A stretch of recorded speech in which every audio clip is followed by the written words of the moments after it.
আমি জানি আমার এই ভিডিওগুলি ভাইরাল হতে পারে, হাত্তাকে এমনকি এই ভিডিওগুলি আপনার ডক্টর ইউনূসের কাছেও চলে যেতে পারে, তাতে আমার কোনো কিছু আসবে যাবে না। হক কথা বলতেই হবে, বলবই বলবো। যদি আমার এই গলা কেটে টুকরো টুকরো করা হয়, গোস্তের টুকরো যদি আপনার তেলের ভিতরে টকবক করে, তার ভিতর যদি আপনার জ্বালিয়ে পড়ে দেওয়া হয়, আমার ওই গোস্তের টুকরো হক কথা বলতে পারবে ইনশাল্লাহ। বলে যাচ্ছি, বলেই যাব। আমি শুধু এতটুকুই বলতে চাই, ডক্টর ইউনূস সাহেবকে লক্ষ্য করে, আপনি যদি চান এই বাংলাদেশকে সুশীতল ছায়াতলে আনতেন, আপনি যদি চান প্রত্যেকটা ব্যক্তিকে শান্তি দিতেন, আপনি যদি চান প্রত্যেকটা মা বোন বেইজ্জতের হাত থেকে রক্ষা পাক, আপনি যদি চান কোনো বোন এফটিজির নামক শব্দ থেকে নিরাপদ থাক, আপনি যদি চান প্রত্যেকটা কর্মস্থলে নারী যারা রয়েছে তারা সুশিক্ষা শিক্ষিত হয়ে থাক এবং সবাই নিরাপত্তার সহিত চাকরি করুক, আপনি যদি চান গোটা বাংলাদেশ স্বর্ণে পরিণত হয়ে যাক, এটা আপনার দ্বারা অন্তত পক্ষে সম্ভব। এটা আমার আত্মবিশ্বাস, আমার প্রাণের দাবি, আমার এই মাতৃভূমি বাংলাদেশের দাবি।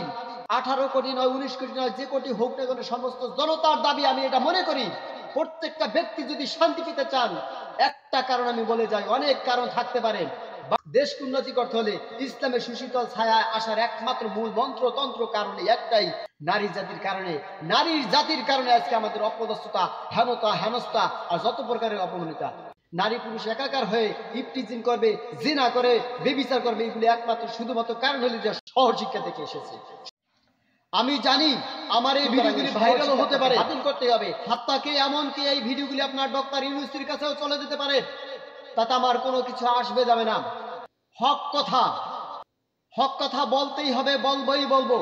যদি আমার গলা কেটে টুকরো টুকরো করা হয়, গোস্তের টুকরো যদি আপনার তেলের ভিতরে টকবক করে, তার ভিতর যদি আপনার জ্বালিয়ে পড়ে দেওয়া হয়, আমার ওই গোস্তের টুকরো হক কথা বলতে পারবে ইনশাল্লাহ। বলে যাচ্ছি, বলেই যাব।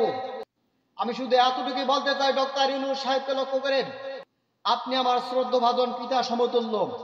শুধুমাত্র একটা কথা, এই কথাগুলি আপনার শান্তভাবে বলা যায়, গরম ভাবে বলা যায়, মিডিয়াম ভাবে বলা যায়, কিন্তু এই মুহূর্তে আমার বক্তব্য দিতে দিতে আজকের জন্য অন্তত পক্ষে কণ্ঠ সমুচ্চর হয়ে গেছে। ডোন্ট মাইন্ড, কষ্ট পাবেন না, তবে হক কথাগুলি এবার বলতেই হবে।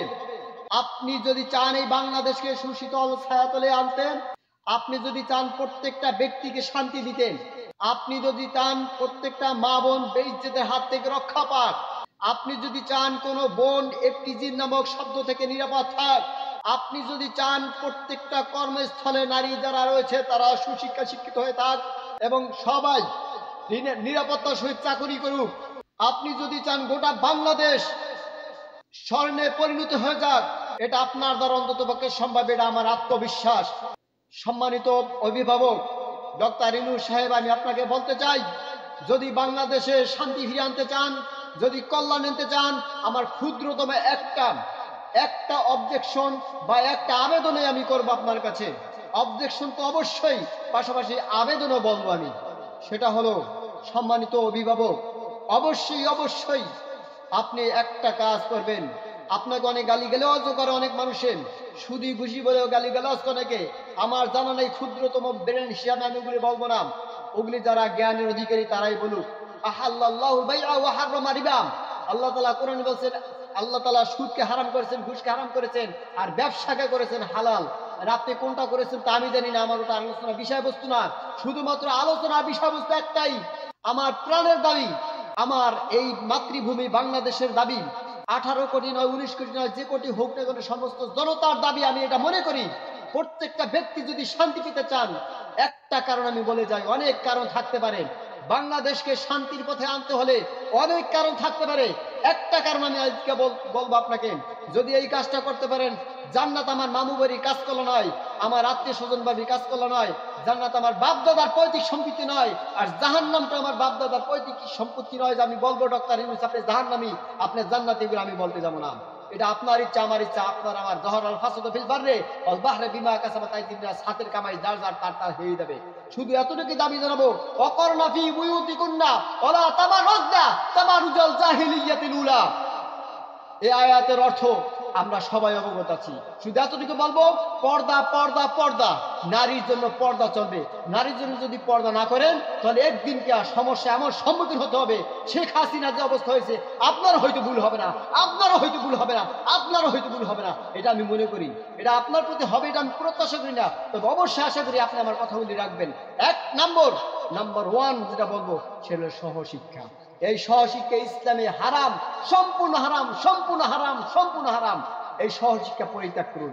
আপনার কাছে করজোরে আমি আবেদন করছি, মাননীয় মহা ব্যক্তিত্বের অধিকারী বাংলাদেশের অভিভাবক বর্তমানে ডক্টর ইউনূস সাহেব, আমি আপনাকে বাবা সমতুল্য হিসেবে আবেদন করব, অবশ্যই জাতির পিতা বললে আবার ভুল হবে, সে সময় বলছিল জাতির পিতা তো একমাত্র ইব্রাহিম আলাইহিস সালাম, সুতরাং ওগুলি বলবো না, জাতির অভিভাবক আপনি, বাংলাদেশের অভিভাবক ডক্টর ইউনূস সাহেব, আমি আপনাকে বলতে চাই 1 নম্বর আপনি সহশিক্ষা এইটা বাতিল করুন। সহশিক্ষা বাতিল করুন।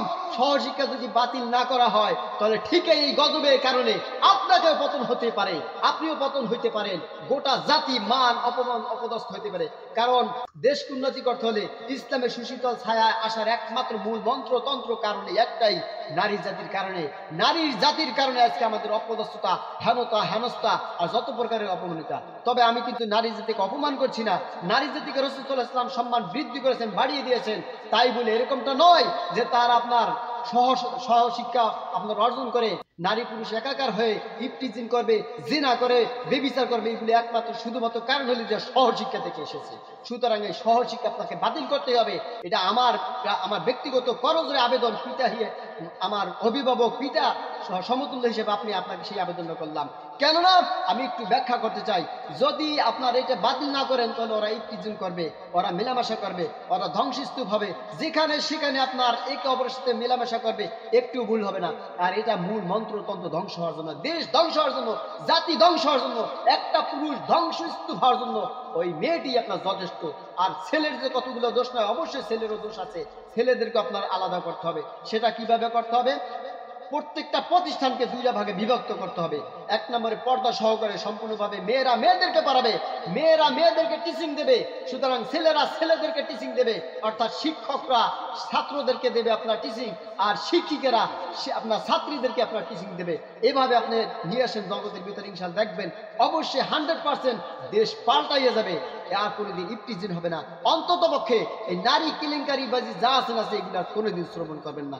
আর এই জাতিটা যদি ঠিক থাকে, এরা সম্মানের জিনিস, এরা আবৃত থাকবে, এরা ঢাকা থাকবে, যখন বেপর্দা হয়ে চলবে তখন ধ্বংসস্তূপ হবে, ধ্বংস হবে দেশ, ধ্বংস হবে জাতি, ধ্বংস হবে গোটা পৃথিবীর মানুষজন। সুতরাং আপনার কাছে আবেদন, মডেল বাংলাদেশ চাই, মডেল বাংলাদেশ চাই। আমাদের আমাদের এই দেখে যেন তারা অন্তত প্রত্যেকটা ব্যক্তি মডেল হিসেবে চলতে পারে, এটা আমার প্রত্যাশা। কেননা আরেকটু ব্যাখ্যা করতে চাই, নারীকে কখনো অসম্মান রসুল করেন নাই, আমিও করবো না, আপনিও করবেন না, তাদের পর্দা রাখবেন। উদাহরণস্বরূপ ডক্টর ইউনূস সাহেব, আপনাকে আমি বলছি, মনে করেন উদাহরণস্বরূপ, এক্সাম্পল স্বরূপ, আপনি একটা স্কুলের টিচার, এখন ওই টিচার হয়ে আপনার মেয়েও ক্লাসে বসা আছে, আপনার এই পাশে ছেলেও ক্লাসে বসা আছে। এখন এক ছেলে এক মেয়ে, আপনার একটা ছেলে আছে একটা মেয়ে আছে, এদিকে অনেক ছেলে আছে অনেক মেয়ে আছে। আপনার নিজের সন্তান মনে করে লেখাপড়া এখানে করাইতে হবে। আপনার সন্তান, আমার সন্তানটা নষ্ট হলে আমার কাছে কেমন লাগবে? আমার সন্তানটা আর একটা মেয়েকে ইফতিজিং করবে, আমার মেয়েকে ইফতিজিং করবে আর একটা পর ছেলে, এটা আমি কিভাবে সহ্য করব, কিভাবে বরদাস্ত করব? এটা যদি না করেন তো আপনি প্রকৃতপক্ষে শিক্ষক হতে পারেন না ডক্টর ইউনূস সাহেব। সুতরাং যদি প্রকৃতপক্ষে অভিভাবক আপনি বাংলাদেশে হয়ে থাকেন তাহলে আপনার এটা বন্ধ করতে হবে। কেননা যেই কথাটা বললাম, আপনি টিচার হয়ে যদি আপনার ওটা সহ্য করতে না পারেন যে আপনার মেয়েকে আরেকজনের চিপে ধরবে, আরেকজন উল্টাপাল্টা কাজ করবে, আর এইগুলো আপনি সহ্য করতে পারবেন? কোনোদিন পারবেন না। সুতরাং একটা মা, একটা বাবা তার সন্তানকে স্কুল কলেজে দেয় আদব, আখলাক, নম্রতা, ভদ্রতা, চরিত্রতা শিক্ষা দেওয়ার উদ্দেশ্য করিয়া। সেখানে যাই যদি ইফতিজিং শিখে, সেখানে যাই যদি আপনার একে অপরকে চিপে ধরে, সেখানে যাই যদি আপনার অশ্লীলতা ব্যবহার করে, তাহলে এই শিক্ষার মান কি? এই শিক্ষাটা আপনার দরকার কি? শিক্ষা কি প্রয়োজন রয়েছে বলেন? শিক্ষা জাতির মেরুদণ্ড, তাহলে তো মেরুদণ্ড না হাড্ডি ভাঙ্গ হয়ে গেল। সুতরাং ওই হাড্ডি ভাঙ্গা মেরুদণ্ড আমরা চাচ্ছি না। আমরা চাচ্ছি আপনার ব্যবহার আচরণ অন্তত আমার কাছে ভালো লেগেছে, তাই আমি কথাগুলি আপনাকে বলতে বাধ্য হলাম। সম্মানিত অভিভাবক, অবশ্যই এই জাতি গোমরাহী জাতি থেকে ফিরে আসতে হবে। আর একটা ছোট্ট অনুরোধ, যদিও বা সরকারি নিয়ম করা হয়েছে 18 বছরের নিচে কোনো ছেলে মেয়েকে বিবাহ করে দেওয়া যাবে না, ঠিক আছে, এটা মানতে হবে। কিছু কিছু বিধান সরকারি নিয়ম পদ্ধতি মানা ফরজ, এটাও কোরআন হাদিসে আছে। তবে আমি একটা কথা বলতে চাই, স্মরণ করাই দিতে চাই, সেটা হলো একটা ছেলে একটা মেয়ে যখন বালেগ হয়ে যাবে, আল্লাহ রাসূল সাল্লাল্লাহু আলাইহি ওয়াসাল্লাম সহিহ হাদিস দ্বারা প্রমাণিত, একটা ছেলে একটা মেয়ে যখন বালেগ হয়ে যাবে তখন তাদেরকে বিবাহ আবদ্ধ করে দিতে হবে। এটা কিন্তু কোরআন হাদিসের আলোকে কথাটা বললাম। আপনারা আমি ছোটখাটো একজন মানুষ, আমার কথা বিশ্বাস না হলে সহিহ হাদিসগুলো তালাশ করুন, সহিহ হাদিসগুলো আপনারা পড়ুন, ওলামা কেরামের কাছে যারা আমার চেয়ে বড় কারি হাদিস মাওলানা তাদের কাছে প্রশ্নবিদ্ধ করুন, অ্যান্সার পেয়ে যাবেন। সেটা কিভাবে? আজকে আপনারা মনে করতে পারেন যে এইডস রোগ জন্ম দেয়, এইডস রোগ 18 বছরের নিচে যদি বিবাহ করে তাহলে এইডস রোগ হয়, এরপরে ওরা অভাব অনটন করে যাবে, ওদের খাবার দাবার কোথা থেকে আসবে, বিভিন্ন প্রকারের আপনাদের প্রশ্ন থাকতে পারে। সে প্রশ্নের উত্তরে আমি আব্দুল আউয়াল ছোটখাটো একজন হুজুরি যথেষ্ট, প্রত্যেকটা দাঁত ভাঙার জবাব আমার কাছেও আছে, কিন্তু আমি ওই পাকা কথা বলার উপযুক্ত রাখি না, কারণ আমার কাছে বড় বড় ওলামা একরাম আছেন, তারাই দেবেন ইনশাআল্লাহ। তবে এতটুকু, যদি রসুলের হাদিস মোতাবেক চলে কেউ, যদি কোরআন মোতাবেক চলে, তো কোনোদিন ইফতিজিল হবে না, কোনোদিন জেনা হবে না, কোনোদিন আপনার অভাব অনটন হবে না। কেননা আল্লাহ পাক রিজিক দিয়ে তারপরে দুনিয়াকে পাঠানো হয়েছে, রিজিক দিয়ে তারপরে দুনিয়াকে পাঠানো হয়েছে। আরো একটা নিয়ম চালু করা হয়েছে যে একটা নয়, তিনটা নয়, পাঁচটা নয়, একটা ছেলে বা একটা মেয়ে হইলে যথেষ্ট, এরকম একটা প্রথা চালু করেছিল আর ইতিপূর্বে সরকার। আমি বলবো এই জিনিসটাকে আপনারা প্রহার করুন, কেননা এটাও একটা ইসলামের ক্ষতি সাধন করেন। কোরআন হাদিসের আলো কি, যত পরিমাণ আপনার ছেলে মেয়ে আসবে, রাসূল সাল্লাল্লাহু আলাইহি ওয়াসাল্লাম কিয়ামত দিবসে কি করবেন জানেন? কিয়ামত দিবসে ফখর করবেন, বলবে অন্য অন্য নবীদের তুলনায় আমার উম্মত বেশি, আমার উম্মত বেশি। তাহলে হাদিস সহি এইটা, আপনার ওই প্রধানমন্ত্রী ওইটা সহি নয়, ওটা কোনো হাদিসই ভিতরে, ওটা আপনার বানোয়ার কথাবার্তা, ওটা আপনাদের মেমোরি হিসেবে একটা যুক্তি কথা আপনারা বলতে পারেন। কিন্তু সত্য কথা কি জানেন? কোরআন হাদিসের আলোকে অভিভাবক যদি কোনো কিছু করে, রাষ্ট্রীয় প্রধান যদি কিছু করে, তো সেটাকে মানতে হবে, সেটা ফরজ। কিন্তু অবশ্যই মানবো যদি সেটা ক্ষতিসাধন হয়ে যায়, যদি সেটা মানুষের জন্য ক্ষতিসাধন হয়ে যায়, কোরআন হাদিসের বিরোধী হয়ে যায়, হাদিস মানবে না, কোরআন মানবে না, তাহলে এই সমস্ত কথা কোনোদিন মানা যাবে না। আমি আব্দুল্লাহ তো মানবই না, বাকি কেউ মানুক আর না মানুক। অবশ্যই আমি সম্মান শ্রদ্ধা করি দেশের নিয়ম পদ্ধতিকে, কিন্তু সেই নিয়ম পদ্ধতি যদি পালন করেন, সঠিকভাবে পালন করেন, কোরআন হাদিস মোতাবেক পালন করেন, দেখেন ফিরে আসে কিনা, শান্তি ফিরে আসে কিনা। অন্ততপক্ষে দুইটা পর্বে আমি কথা বলেছি। এক নম্বরে ইফতিজিন, আপনার এক নম্বরে পর্দা সম্পর্কে, আপনার নারীদেরকে পর্দা রেখে লেখাপড়া করাইতে হবে, এটা আপনার কাছে আবেদন। 2 নম্বর আলোচনা করছি, শিশু থেকে যখন বালেগে পৌঁছে দেবে তখন তাকে বিবাহ দিতে হবে। কিন্তু ওইটা দেন আর না দেন আমার কোনো সমস্যা নাই, দেশের নিয়ম করুন, ঠিক আছে, সমস্যা নাই, পালন করেন আপনারা। কিন্তু সহিহ হাদিসের এটাই প্রমাণিত। আপনাদের কয়েকটা প্রশ্ন উত্তর আমি দিয়ে যাই, আপনি আমাকে পরবর্তীতে ধরতে পারেন, এই মিয়া, তাহলে যদি তুমি বালেগ হওয়ার সাথে সাথে বিবাহ করে দেয়, একটা ছেলে 12 বছর, একটা মেয়ে 13 বছর বালেগ হয়ে গেল, তো তাকে যখন বিবাহ করাই দেবা, তাহলে তারা কিভাবে এরকম ভাবে লেখাপড়া বিঘ্ন করবে না? হ্যাঁ, তাদের আর্থিক অবস্থা কিভাবে হবে, এই যে প্রশ্ন। তারপর আর এক প্রশ্ন আছে, তারা ভবিষ্যতে কিভাবে কি নড়াচড়া করবে, এরকম অনেক অনেক প্রশ্ন আপনাদের হতে পারে। আমি শুধুমাত্র কয়েকটা উত্তর আপনাকে দিচ্ছি। আরে তাদের আর্থিক অবস্থা নিয়ে আপনি এত টেনশন করছেন কেন? আপনি এত টেনশন কেন করছেন? আপনি মা হয়ে, আপনি বাবা হয়ে এরকম নির্বুদ্ধি তো মানুষ আমি দেখিনি কোথাও। আরে আপনি তো আপনার সন্তানকে এমনিতেই লালন পালন করবেন উপযুক্ত রাগ পর্যন্ত, কথা ঠিক কিনা? সুতরাং উপযুক্ত রাগ পর্যন্ত আপনার সন্তান, আপনার মেয়েকে আপনি লালন পালন করবেন। আপনার সন্তান, মেয়ের পক্ষে মেয়ের সন্তানকে আপনি লালন পালন করতে থাকবেন যতদিন পর্যন্ত উপযুক্ত ওরা না হবে। হ্যাঁ, ছেলের পক্ষে যারা আছেন তারা ছেলেকে ওরকম ভাবে লালন পালন করতে থাকবেন যত সময় পর্যন্ত ছেলে উপযুক্ত সময় হয়ে আসবে। কিন্তু বালেগ হওয়ার সাথে সাথে ওদের এই জন্য আবদ্ধ করে দেবেন, ওদের ভিতরে যখন চুমুক আর লোহার আকর্ষণ বেঁধে যাবে, তখন যত প্রকার গুনাহ হবে না হবে সব আপনার আমল নামায় যাবে। আপনি মা বাবা, আপনি কেন ওদেরকে বিবাহ আবদ্ধ করেন নাই? ওরা যখন অপাত্র গ্রহণ করবে, অপাত্র যখন গ্রহণ করবে, সমস্ত টোটাল অপাত্রের যে ক্রিয়া প্রক্রিয়া হবে সব আপনি অভিভাবক, আপনি কুলাঙ্গার মার্কা অভিভাবক। আমার ভাষা আমি বলবো কুলাঙ্গার মার্কা নির্বুদ্ধিতা শিক্ষিত রূপে শয়তান নামক অভিভাবক আপনারা, আপনাদের আমল নামে এগুলো যাবে। আমি কিন্তু এগুলি বলছি আপনার সচেতন গার্ডিয়ান যারা, তাদেরকে না, যারা অসচেতন, যারা কোরআন হাদিস বোঝে না, মানে না, শুধু বাংলা অঙ্ক ইংরেজিই বুঝলো, কোরআন হাদিস মূল সেই জিনিসটা যারা বুঝলো না, যারা অশিক্ষিত, শিক্ষিত রূপে শয়তান, একমাত্র তাদের উদ্দেশ্যে কথাগুলো বলছি। আমি হক পীর মুরিদের শত্রু নয়, ভালো মানুষের শত্রু নয়, আমি হক কথা বলতে পছন্দ করি, তাই হক কথাগুলো বললাম। তাহলে দেখা গেছে যদি ছেলে মেয়ে আপনার এরকম ভাবে ভালোবাসার সাথে বিবাহ দেন রসুলের হাদিস মোতাবেক, কোরআন হাদিস মোতাবেক, তাহলে হবে কি? হাদিস কিন্তু অনেকভাবে বলা যায়, রাসূল সাল্লাল্লাহু আলাইহি ওয়াসাল্লাম এটাও বলেছেন, কিন্তু উপযুক্ত সময় বলেছেন। বালেগ হওয়ার সাথে সাথে কথা বলেছেন, এটাও কিন্তু সহিহ, আমি প্রমাণ দিতে পারবো। এরপরে দেখা গেছে আবার দেখা গেছে উপযুক্ত সময়টা বলেছেন, নির্ধারণ করেন না যে এই সময় তোমার বিবাহ দিতে হবে। তবে এটাও সত্য কথা, বালেগ হওয়ার পর পরে আপনার বিবাহ দিতে হবে এরকম সরাসরি হাদিস আসছে, হয়তো বা ব্যাখ্যা বিশ্লেষণ একটু 18 বছর আপনার আসতে পারে, সেই হিসেবে আপনারা 18 বছর ধরতে পারেন। কিন্তু এই 18 বছর পর্যন্ত কেন নেন আপনারা? বলেন কি যেরকম ভাবে ছেলেরা মেয়েরা আপনার যখন কামাই ইনকাম সোর্সের উপায় হয়ে যাবে, নিজের ব্যক্তিগত পায়ে দাঁড়াইতে পারবে, তখন বিবাহ বিবাহ করলে ভালো হবে। আরে মিয়া, ওই পর্যন্ত যাইতে যাইতে তো একটা ছেলে বালেগ হয়ে তারপরে আপনার নষ্ট যত প্রকার আছে সব টোটাল কমপ্লিট করে ফেলে, আপনার জাহান্নামের চূড়ান্ত পর্যায়ে পৌঁছে ফেলায়, তাহলে ও তো আপনার অপাত্র গ্রহণ করে যৌনখিতে নিবরণ করতেছে। তাহলে এইগুলো করে ভাগি কে হবে? আপনি সরকার হবেন? আমি আব্দুল্লাহ হব? না, কোনোদিন না। ইয়াউমা ইয়াফিরুল মারউ মিন আখিহি ওয়া উম্মিহি ওয়া আবিহি ওয়া সাহিবাতিহি ওয়া বানি লিকুল্লি ইমরিইন মিনহুম ইয়াউমাইদিন শাআনুন ইউগনি। এটা কোরআনের কথা, এটা কোরআনের কথা। কিয়ামত দিবসে মা সন্তানকে চিনবে না, সন্তান বাবাকে চিনবে না, স্ত্রী স্বামীকে চিনবে না, স্বামী স্ত্রীকে চিনবে না, কেউ কাউকে চিনবে না। সুতরাং সেদিনকে অবস্থা কি হবে? আপনি কি আপনার সন্তানের গুনার ভাগিদার হবেন? মা বাবা কি কোনদিন আপনার সন্তানের গুনার ভাগিদার হবে? সুতরাং যার যার জরাল ফাসাদ ফিল বাররি ওয়াল বাহরি বিমা কাসাবাত আইদিন নাস, হাতের কামাই যার যার তারই ভোগ করতে হবে। সুতরাং কি যুক্তিতে, কোন যুক্তিতে আমি তার গুনার ভাগিদার হতে যাচ্ছি? সুতরাং আমার একটা কথাই আপনাদের কাছে প্রশ্ন দিয়ে যাচ্ছি, সন্তান লেখাপড়া করবে মা বাবার খরচে, পোশাক আদি করবে মা বাবার খরচে, মেয়ের পক্ষ থেকে আপনার মেয়ের পক্ষে যারা আছে তারা আপনার এগুলো ব্যয় করবে, ছেলের পক্ষ থেকে যারা অভিভাবক আছে তারা এগুলো ব্যয় করবে। ওরা যাতায়াত করবে, চুম্বুক লোয়া সব একাকার হবে, ওরা আনন্দে থাকবে, ভালো থাকবে, লেখাপড়া করবে। আমি যেটা বলছিলাম ওই যে সেইভাবে পুরুষ শাখা আলাদা, মহিলা শাখা আলাদা। প্রয়োজন বোধ আমাদের মাদ্রাসা কথা নিয়ে আপনাদের চিন্তা ভাবনা করার দরকার নাই। আমরা তো শিক্ষিত করে চলানোর চেষ্টা করতেছি। আপনারা কাঠমোল্লা বলেন আর মসজিদ পর্যন্ত আমাদের দৌড় যাই বলেন দেখুন, আপনাকে ধন্যবাদ। তবে আপনি তো সিনেমা হল পর্যন্ত দৌড় আমাদের এ কথা তো বলেন নাই, এই জন্য আপনাকে ধন্যবাদ। একটা কথাই আমি বলবো বারবার করিয়া, তাহলে দেখা গেছে ওরা লেখাপড়া করে, তাহলে থাকবে ওদের খরচ আপনারা চালাবেন, যা যা চালাইতে থাকবেন, ওরা লোহা চুম্বুক এক হয়ে যাবে, সমস্যা নাই। সুন্দর মস্তিষ্কে কাজ করবে, কোনোদিন অপর দিকে এরকম করে তাকাবে না, কোনোদিন এফপিজি করবে না, কোনোদিন নষ্ট করে হাত ওরা দেবে না। সুতরাং যখন ওরা উপযুক্ত হবে তখন ওদের উঠে আনার ব্যবস্থা করবেন, কিন্তু ওদের কাজ চলতে হবে, ওদের কাজ চলার সুযোগ করে দিতে হবে। এটাই আমার আবেদন, এটা আমার দরকার, এটা আমি দরকারি কথা। সুতরাং কোনোটি নেপটিজিন হবে না যতদিন পর্যন্ত। আরে অপাত্র যখন ব্যবহার করবে কোনো একটা ছেলে, কোনো একটা মেয়ে, তখনই তো নেপটিজিন হবে, তখনই তো আপনার নোংরামি হবে, তখনই তো শরীর অসুস্থ হবে, তখনই তো ধ্বংসের কারণ হয়ে যাবে। ইসলাম মানেন না বিদায় আজকে পরিস্থিতি হইতেছে, বাংলাদেশে নয় অল পৃথিবীতে এইরকম চলতেছে। যেদিনকে হুজুরের কথা শুনবেন, যেদিনকে কোরআনের কথা শুনবেন, যেদিন হাদিসের কথা শুনবেন, সেদিন আর সমস্যা কোনো কারণ হবে না। আপনারা শুধুমাত্র একবার ক্ষমতা দিয়ে রাখেন। হুজুরা ক্ষমতা লোভী নয়, হুজুরা চেয়ারের পাগল না। আপনারা সুন্দরভাবে চালান। আপনাদের হুজুর হইতে মানা করছি, আপনারা হন নাই কেন? ইহুদি খ্রিস্টানদের পোশাক কেন আপনারা পরবেন? ওটা তো আটো সাটো ইহুদি খ্রিস্টানদের পোশাক। আমি বলছি না আপনি ইহুদি খ্রিস্টান, এটা বলছি না। ওই ইহুদি খ্রিস্টানদের পোশাক, ওটা কৃষ্টি কালচার ইহুদি, আপনি ওগুলি পরবেন কেন? আপনিও হুজুর হন, আপনি হুজুর লিবাস ধারণ করেন। আপনার স্কুল কলেজ আপনি মাদ্রাসা বানাই ফেলান, সমস্যা কি আছে?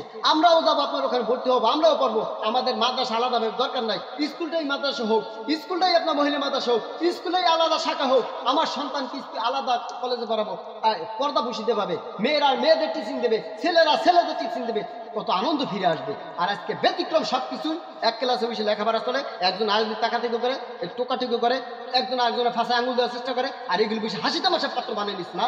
যতদিন পর্যন্ত আল্লাহর কসম এইভাবে চলতে থাকবে, ততদিন সমাজে কোনদিন শান্তি ফিরে আনতে পারবে না, কোনোদিন শান্তি ফিরে আনতে পারবে না। আমি সম্মানিত অভিভাবক ডক্টর ইউনূস সাহেবকে আমি বলবো, আপনার হাতে ধরি, পায়ে ধরি, আপনি আমার পিতাজানের সমতুল্য, অবশ্যই আপনি আমার পিতাজানের বয়স সমতুল্য।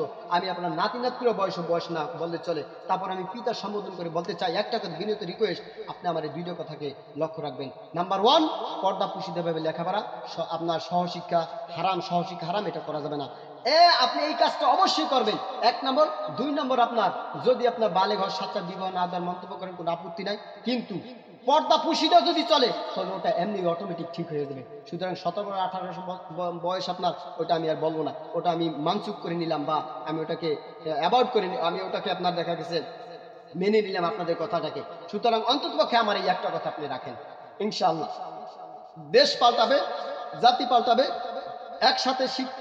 একসাথে যদি কেউ চাকরি করতে চায় কোনো ছেলে মেয়ে, তো তাকে একসাথে ভাবে করতে দেওয়া যাবে না, আলাদা আলাদা ডিপার্টমেন্ট করতে হবে। অবশ্যই স্বামী স্ত্রী যদি এভাবে হয়, অথবা 3 জন পুরুষ যদি হয়, 2 জন পুরুষ থাকবে আর 1 জন মহিলা থাকবে, তাহলে এভাবে আপনার পর্দা পুষিত হয়ে আপনার ইন্সপেক্টর হওয়া যায় যাচ্ছে, পুলিশ হওয়া যায় যাচ্ছে, আপনার প্রধানমন্ত্রী হওয়া যায় যাচ্ছে, যত যা কিছুতে পাবে পর্দা পুষিতের মাধ্যমে হবে। আমি কিন্তু মেয়েদেরকে হাওয়া প্রতিপন্ন করছি না, বা তাদের সম্মানহানি নিয়ে কথা বলছি না। জেনে রাখবেন মেয়েরা, যদি আমার কথাগুলোকে মনে করে আপনি সত্যি তো মনে করেন, তাহলে আমি বলতে চাই, ছোলা কলা আর ওই যে আপনার পেঁচানো কলা অর্থাৎ আবরু দেওয়া আবৃত করা যে কলাটা ওটার মূল্য আছে। আর যেটা ছোলা কলা ওটার পর মাছি পড়বেই, ওটার পর ভ্যান ভ্যান করবেই, মশা পড়বে, মাছি পড়বে, ডাস্টবিন পড়বে, পায়খানা বাথরুম করবে ওটার ভিতরে। সুতরাং যারা নাকি বেপরদাভাবে চলে তারা ঠিক ওই কাঁচকলা ছোলা কলার মতন। আর কাঁঠাল যেভাবে বিছিয়ে দিলে বা মাছ এসে ভ্যান ভ্যান করে পড়ে ওটা খাওয়ার উপযুক্ত থাকে না, ঠিক তদ্রুপভাবেই আপনাকেও কোনো ভালো পুরুষ আল্লাহ পুরুষ মন্দির আপনাকে বিবাহ করবে না। আপনার মতন যেটা নষ্ট গান্দা পচা দুর্গন্ধ সেটি আপনাকে বিবাহ করবে। আর প্রতিফল কি হবে জানেন? কাজ্জা ফাসাদ, আর সন্তান যা আসবে সব হারামজাদা নাম্বার 1 হবে। এটাই বাস্তব কথা, এটাই বাস্তব কথা, এটাই বাস্তব কথা। ভালো থাকবেন, সুস্থ থাকবেন। আল্লাহ হাফেজ। আসসালামু আলাইকুম ওয়া রাহমাতুল্লাহি ওয়া বারাকাতুহু। সম্মানিত দর্শকবৃন্দ, আপনারা কি কোন অবস্থায় আছেন? কোথা থেকে আপনারা এই লাইভটি দেখছেন? কাছের থেকে না দূরের থেকে, দেশ থেকে না বিদেশ থেকে? তার অবশ্যই ইনশাআল্লাহ একটু লাইক, কমেন্ট, শেয়ার, সাবস্ক্রাইব করে সাথে থাকবেন। আর কমেন্টস করবেন, বিশেষ করে যে আমরা এরকম পরিস্থিতি অবস্থায় এই ঘটনা চাচ্ছি বা এই গল্পটা চাচ্ছি অথবা এই কোরআন চাচ্ছি, এই হাদিস চাচ্ছি, এই মাসআলা মাসাইল জানতে চেয়েছি। ইনশাআল্লাহ আমি চেষ্টা করব আপনাদের সম্মুখে এগুলি দেওয়ার জন্য। কেননা এই চ্যানেলটি আমি উন্মুক্ত করেছি সবাই জন্য, হিন্দু, খ্রিস্টান, বৌদ্ধ, ইহুদি, নাসরা, যে ধর্ম অবলম্বী হোক না কেন সকলের জন্য এই চ্যানেল উন্মুক্ত, অর্থাৎ ইসলামের সুশীতল ছায়াতলে আসার জন্য সবাইকে ওয়েলকাম। তো যাই হোক, আলহামদুলিল্লাহ বন্ধুরা, চলুন আজকে আমরা আমাদের টপিকে চলে যাই। আজকে আমাদের টপিক হলো ভ্যারাইটিস টপিক। তবে উন্মুক্ত টপিক হলেও এর ভিতরে একটু কিছুটা আমলীয় দরজা আছে, যে আমলীয় দরজাগুলো আপনার আমার প্রয়োজন দরকার রয়েছে। বর্তমান ইউটিউব চ্যানেল ভাইরাল, তারপরে ফেসবুক চ্যানেল ইত্যাদি যা কিছু আছে, এক কথায় সোশ্যাল মিডিয়া সব কিছু ভাইরাল। যখন তখন একটা কিছু বলা হয় সেটা কিন্তু ভাইরাল হয়ে যায়, আর সেটা ভাইরাল হয়ে মানুষের দরজায় পৌঁছতে কিন্তু আর দেরি করে না। তো চলুন সেই প্রসঙ্গে আমরা আজকে একটু আলোচনা করি। ইউটিউব আল্লাহ তালার একটা রহমত, তারপর ফেসবুক আল্লাহ তালার একটা রহমত, এরপরে দেখা গেছে এরকম সোশ্যাল মিডিয়া, এটা তো আল্লাহ তালার একটা রহমত। কিন্তু যখন এই রহমতটাকে আমরা অপব্যয় করি তখন এটা হয়ে যায় জহমত, অর্থাৎ ধ্বংসের কারণ, চূড়ান্ত পর্যায়ে চলে যায়। তো এই কথাগুলিকে সাজিয়ে গুছি ইনশাআল্লাহ আমরা আজকে ফুটিয়ে তুলবো। আমাদের সন্তান যে বা যারা আছে তাদেরকে যেন আমরা অপচয় না করাই, অর্থাৎ তাদের অপচয়ের পথ যেন আমরা না দেখাই দিই। এই প্রসঙ্গে চলুন তাহলে শুরু করছি ইনশাআল্লাহ। আউযু বিল্লাহি মিনাশ শাইতানির রাজীম। বিসমিল্লাহির রহমানির রহিম। কুলু ওয়াশরাবু ওয়া লা তুসরিফু ফাইন্নাহু লা ইউহিব্বুল মুফসিদিন। আমার আল্লাহ সুবহানাহু ওয়া তাআলা বলেছেন, কুলু ওয়াশরাবু ওয়া লা তুসরিফু ফাইন্নাহু লা ইউহিব্বুল মুসরিফিন। মুসরিফিন শব্দ মুফসিদ না, মুসরিফিন। কুলু ওয়াশরাবু ওয়া লা তুসরিফু ফাইন্নাহু লা ইউহিব্বুল মুসরিফিন। আমার আল্লাহ সুবহানাহু ওয়া তাআলা কত সুন্দর করে বলছেন, হে আমার বান্দারা, কুলু তোমরা খাও, ওয়াশরাবু তোমরা পান করো, কিন্তু ওয়ালা তুসরিফু তোমরা ইসরাফ করিও না, অপচয় করিও না। কেননা লা ইউহিব্বুল মুসরিফিন, কেন আল্লাহ তাআলা অপচয়কারীকে কখনো পছন্দ করেন না। এই জন্য আপনার খাইতে হবে, ব্যবহার করতে হবে, পান করতে হবে। ব্যাখ্যা বিশ্লেষণ করলে বন্ধুরা, তাফসীর করলে অনেক কিছু এসে যায়। যদি এখানে খাওয়ার কথা বলা হয়েছে, যদি এখানে পান করার কথা বলা হয়েছে, কিন্তু এর থেকে আমরা তাফসীর করতে পারি যে শুধুমাত্র খাওয়া, পান করা, ইসরাফ করতে নিষেধ করেছেন, অপচয় করতে নিষেধ করেছেন। এইরকম ভাবে প্রত্যেকটা জিনিস অপচয় করা যাবে না। প্রত্যেকটা জিনিসের ব্যাপারে আপনাকে আমাকে লক্ষ্য রাখতে হবে, কখনো যেন অপচয় না হইয়া যায়। এ আল্লাহর বান্দারা, হে আল্লাহর বান্দারা, নবীর উম্মতেরা, লক্ষ্য করিয়া শুনুন গো। অনলাইন ভিত্তিক মাদ্রাসা বা অনলাইন ভিত্তিক ওয়াজ, নসিহত, হামলাত, গজল আপনারা শুনে যাচ্ছেন ধারাবাহিকভাবে। এমন একটি সময় আসবে গো, যে সময়টা আমি থাকবো না, ইতিহাসের পাতায় থেকে যাবে আপনার আমার স্মৃতিগুলো। আজকে হেলায় খেলায় কাটিয়ে দিচ্ছি, একবারও কি চিন্তা ভাবনা করেছি একদিন এই নশ্বর পৃথিবীতে থাকবো না? একদিন ছিলাম না, এখন আছি, আবার এমন একটা সময় আসবে সেদিনকে কিন্তু আর দুনিয়া থাকা যাবে না। এই যে মাঝের যে যৌবনটা, মাঝের যে জিন্দিগিটা চলতে আছে, এই জিন্দেগিটা বড় কঠিন, বড় কঠিন।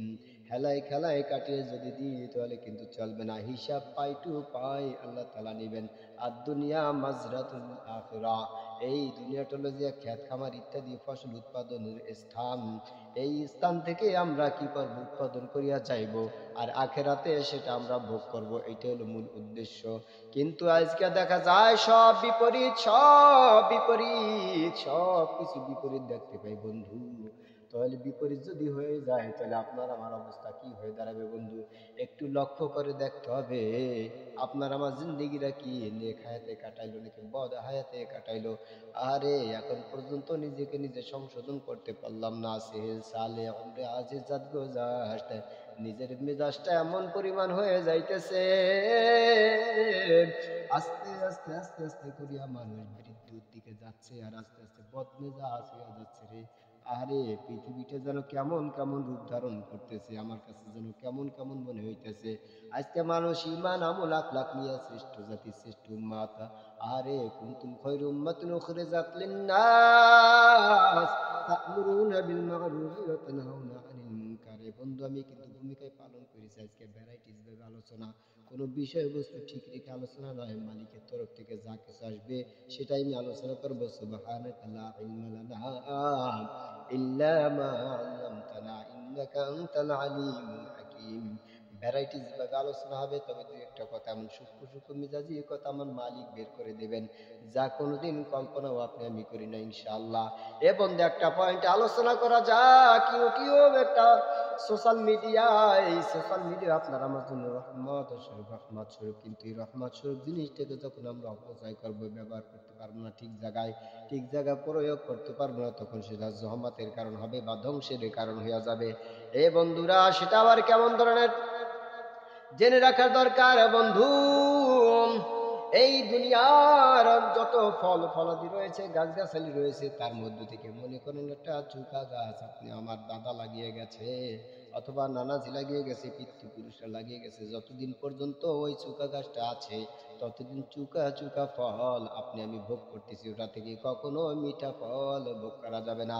জলপাই গাছ লাগিয়ে গেছে,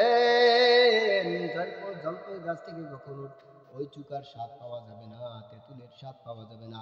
তেঁতুলের স্বাদ কখনো জলপের ভিতরে নাই, জলপের স্বাদ কখনো তেঁতুলের ভিতরে নাই। বন্ধু গো ঠিক তদ্রুপ ভাবে গো কলা গাছ লাগিয়েছেন, ওই কলা গাছ থেকে কখনো তিক্ততা আশা প্রত্যাশা করা যাবে না। যেমনি ভাবে তিক্ততার ফলের কাছে ওরকম মিঠার ফল তুলনা হবে না, মিঠার ফলের কাছে তিক্ততা ফলের তুলনা হবে না। বন্ধু বোঝানো উদ্দেশ্য, আজকে ইউটিউব চ্যানেল পাইয়া গো কত কিছু আপলোড দাও, একবার চিন্তা ভাবনা করলা না যে ভালোটাও যাবে খারাপটাও যাবে। কেউ ইউটিউব পাই এখানে চারা রোপণ করতেছো, কেউ নেগেটিভ কেউ পজিটিভ। এ বন্ধুরা যারা আল্লাহওয়ালা, যারা দিন ইসলামের পথে সময় কাটাইতেছে ও তাদের জীবন বড় ধন্য গো। যারা আপলোড দিছো আলিফ বা তা তা কোরআন হাদিসের আলোকে আপলোড দিতেছো, তারা একটা চারা লাগাইতেছো গো। পক্ষান্তরে যারা নেগেটিভ নিয়ে আলোচনা করতেছো বা নেগেটিভ নিয়ে তোমরা লাইভ ভিডিও করতেছো, জেনে রাখবা এই পাসওয়ার্ড যদি একবার তুমি ভুলিয়া যাও আর এই অবস্থা যদি মারা যাও বন্ধু, এই কি গাছ লাগাইয়া গেলাম, কি ফল তুমি লাগাইয়া গেলা, যার থেকে চারা হইয়া যার থেকে ফসল হবে বা ফল উৎপাদন করবে গো। আমার নানা লাগিয়ে গেছে, আমি ভোগ করতেছি, অনেক আনন্দ পাইতেছি। আর কত চমৎকার আঙ্গুর বেদানা ফল ইত্যাদি লাগিয়ে গেছে, কত না মজা, কত না সুস্বাদু। আরে তার জন্য দোয়া দিতে মন চাইবে বন্ধু। এরকম ভাবে ইউটিউব চ্যানেলে আল্লাহ তাআলা রহমত রব্বুল আলামিন কত রহমত দান করেছেন। এই রহমতি জিনিস পাইয়া, বরকতি জিনিস পাইয়া আমাদের অপচয় করার প্রয়োজন ছিল না, বরং প্রয়োজন ছিল কোরআন হাদিসের আলোকে নিজের জীবনকে গঠন করব এবং গঠনমূলক কিছু আলোচনা করব, যাতে করিয়া মানব জাতি উপকৃত হইতে পারে, ক্ষতিগ্রস্ত না হইতে পারে। এ বন্ধু শুনিয়া রাখো, জানিয়ে রাখো, জহরুল ফাসাদু ফিল বাররি ওয়াল বাহরি বিমা কাসাবাত আইদিন নাস। আমার আল্লাহ সুবহানাহু ওয়া তাআলা ডাকতে বলছেন, রে বান্দারা রে জানিয়ে রাখো, শুনিয়ে রাখো, দুনিয়ার বুকে যা কিছু করবা সমুদ্র সৈকতে দুনিয়ার বুকে যত যাবতীয় যা কিছু হইতেছে আর না হইতেছে সব কিছু তোমাদের হাতের কামাই। আজকে তুমি এইটা করো, আগামীকালকে তার ফলাফল পাইয়ে যাবা বন্ধু। এ বন্ধু কথা বললো তো বিভিন্ন সেক্টর চলে আসবে, বিভিন্ন সাইড বা সাইড চলে আসবে, একটু ধরে রাখতে হবে বন্ধু। সোশ্যাল মিডিয়া নিয়ে আলোচনা করতেছিলাম আজকে। তোমার আমার সন্তান যাদের রয়েছে তাদের হাতে মোবাইল নামক যন্ত্রটি তুমি দিয়ে দিলা কি কারণে, কোন কারণে, একবার কি বুঝছো তুমি, কি কারণে এই মোবাইল নামক সোশ্যাল মিডিয়ায় তাকে ঢুকাইলা? তার তো ছাত্র বয়স, লেখাপড়ার বয়স, তার হাতে কেন তুমি অ্যান্ড্রয়েড সেটটা তুমি হাতে তুলে দিলাম? তার হাতে কেন বাটন সেট তুমি দিয়ে দিলা? এই জগতে যেদিনটা বাটন সেট তো দুই কথা কোনো সেট ছিল না, তখন কি বন্ধুরা আল্লাহ তাআলা তোমাকে আমাকে বাঁচায় রাখেন না মাইরে ফেলাইছে? বুঝলাম মাইরে ফেলাইছে, যদিও বা মাইরে গেছে গো, তারা নাজাত পাইয়া গেছে। তোমার আমার মতনের গজবের মোবাইল হাতে লইয়া তারা নষ্ট হয় নাই, তারা এরকম খারাপ নিষ্ঠ কাজ দেখে না, আপলোড দেয় নাই। এ বন্ধু, আমার আল্লাহ তাআলা বলেন ফারিকুন ফিল জান্নাত ওয়া ফারিকুন ফিস সাঈর।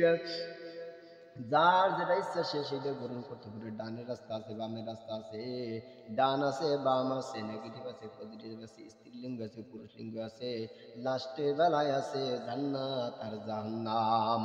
আমার মা ডাক দিয়ে বলে বাবা এটা হলো ডানের রাস্তা আর এটা হলো বামের রাস্তা গো, এই রাস্তা দিয়া যদি যাও তাহলে তুমি মঙ্গল হবে, তোমার কল্যাণ হবে, তুমি উপকৃত হইতে পারবে। পক্ষান্তরে যদি বামের রাস্তা দিয়ে যাও গো বন্ধু, তাহলে তোমার জাহান্নামের গতি ছাড়া কোনো পাইবে না, বিপদ আপদ আছে। মায়েকে গালি গালাজ করে ধাক্কা দিয়ে চলিয়া গেলাম বাম পাশের রাস্তা। বন্ধু এটা আপনার আমার ভোগ, আপনার আমার কামাই, হাতের কামাই আপনার অর্জন হইয়া গেল। এ বন্ধু শুনে রাখো, জানিয়ে রাখো, আল্লাহ তাআলা ডাক দিয়ে বলছেন বান্দা ডানে রাস্তা একটা দিলাম, বামে রাস্তা একটা দিলাম, এখতিয়ার দিলাম, ইচ্ছা স্বাধীনতা দিলাম, তুমি চলতে পারো গো, কোনো বাধা বিপত্তি হবে না।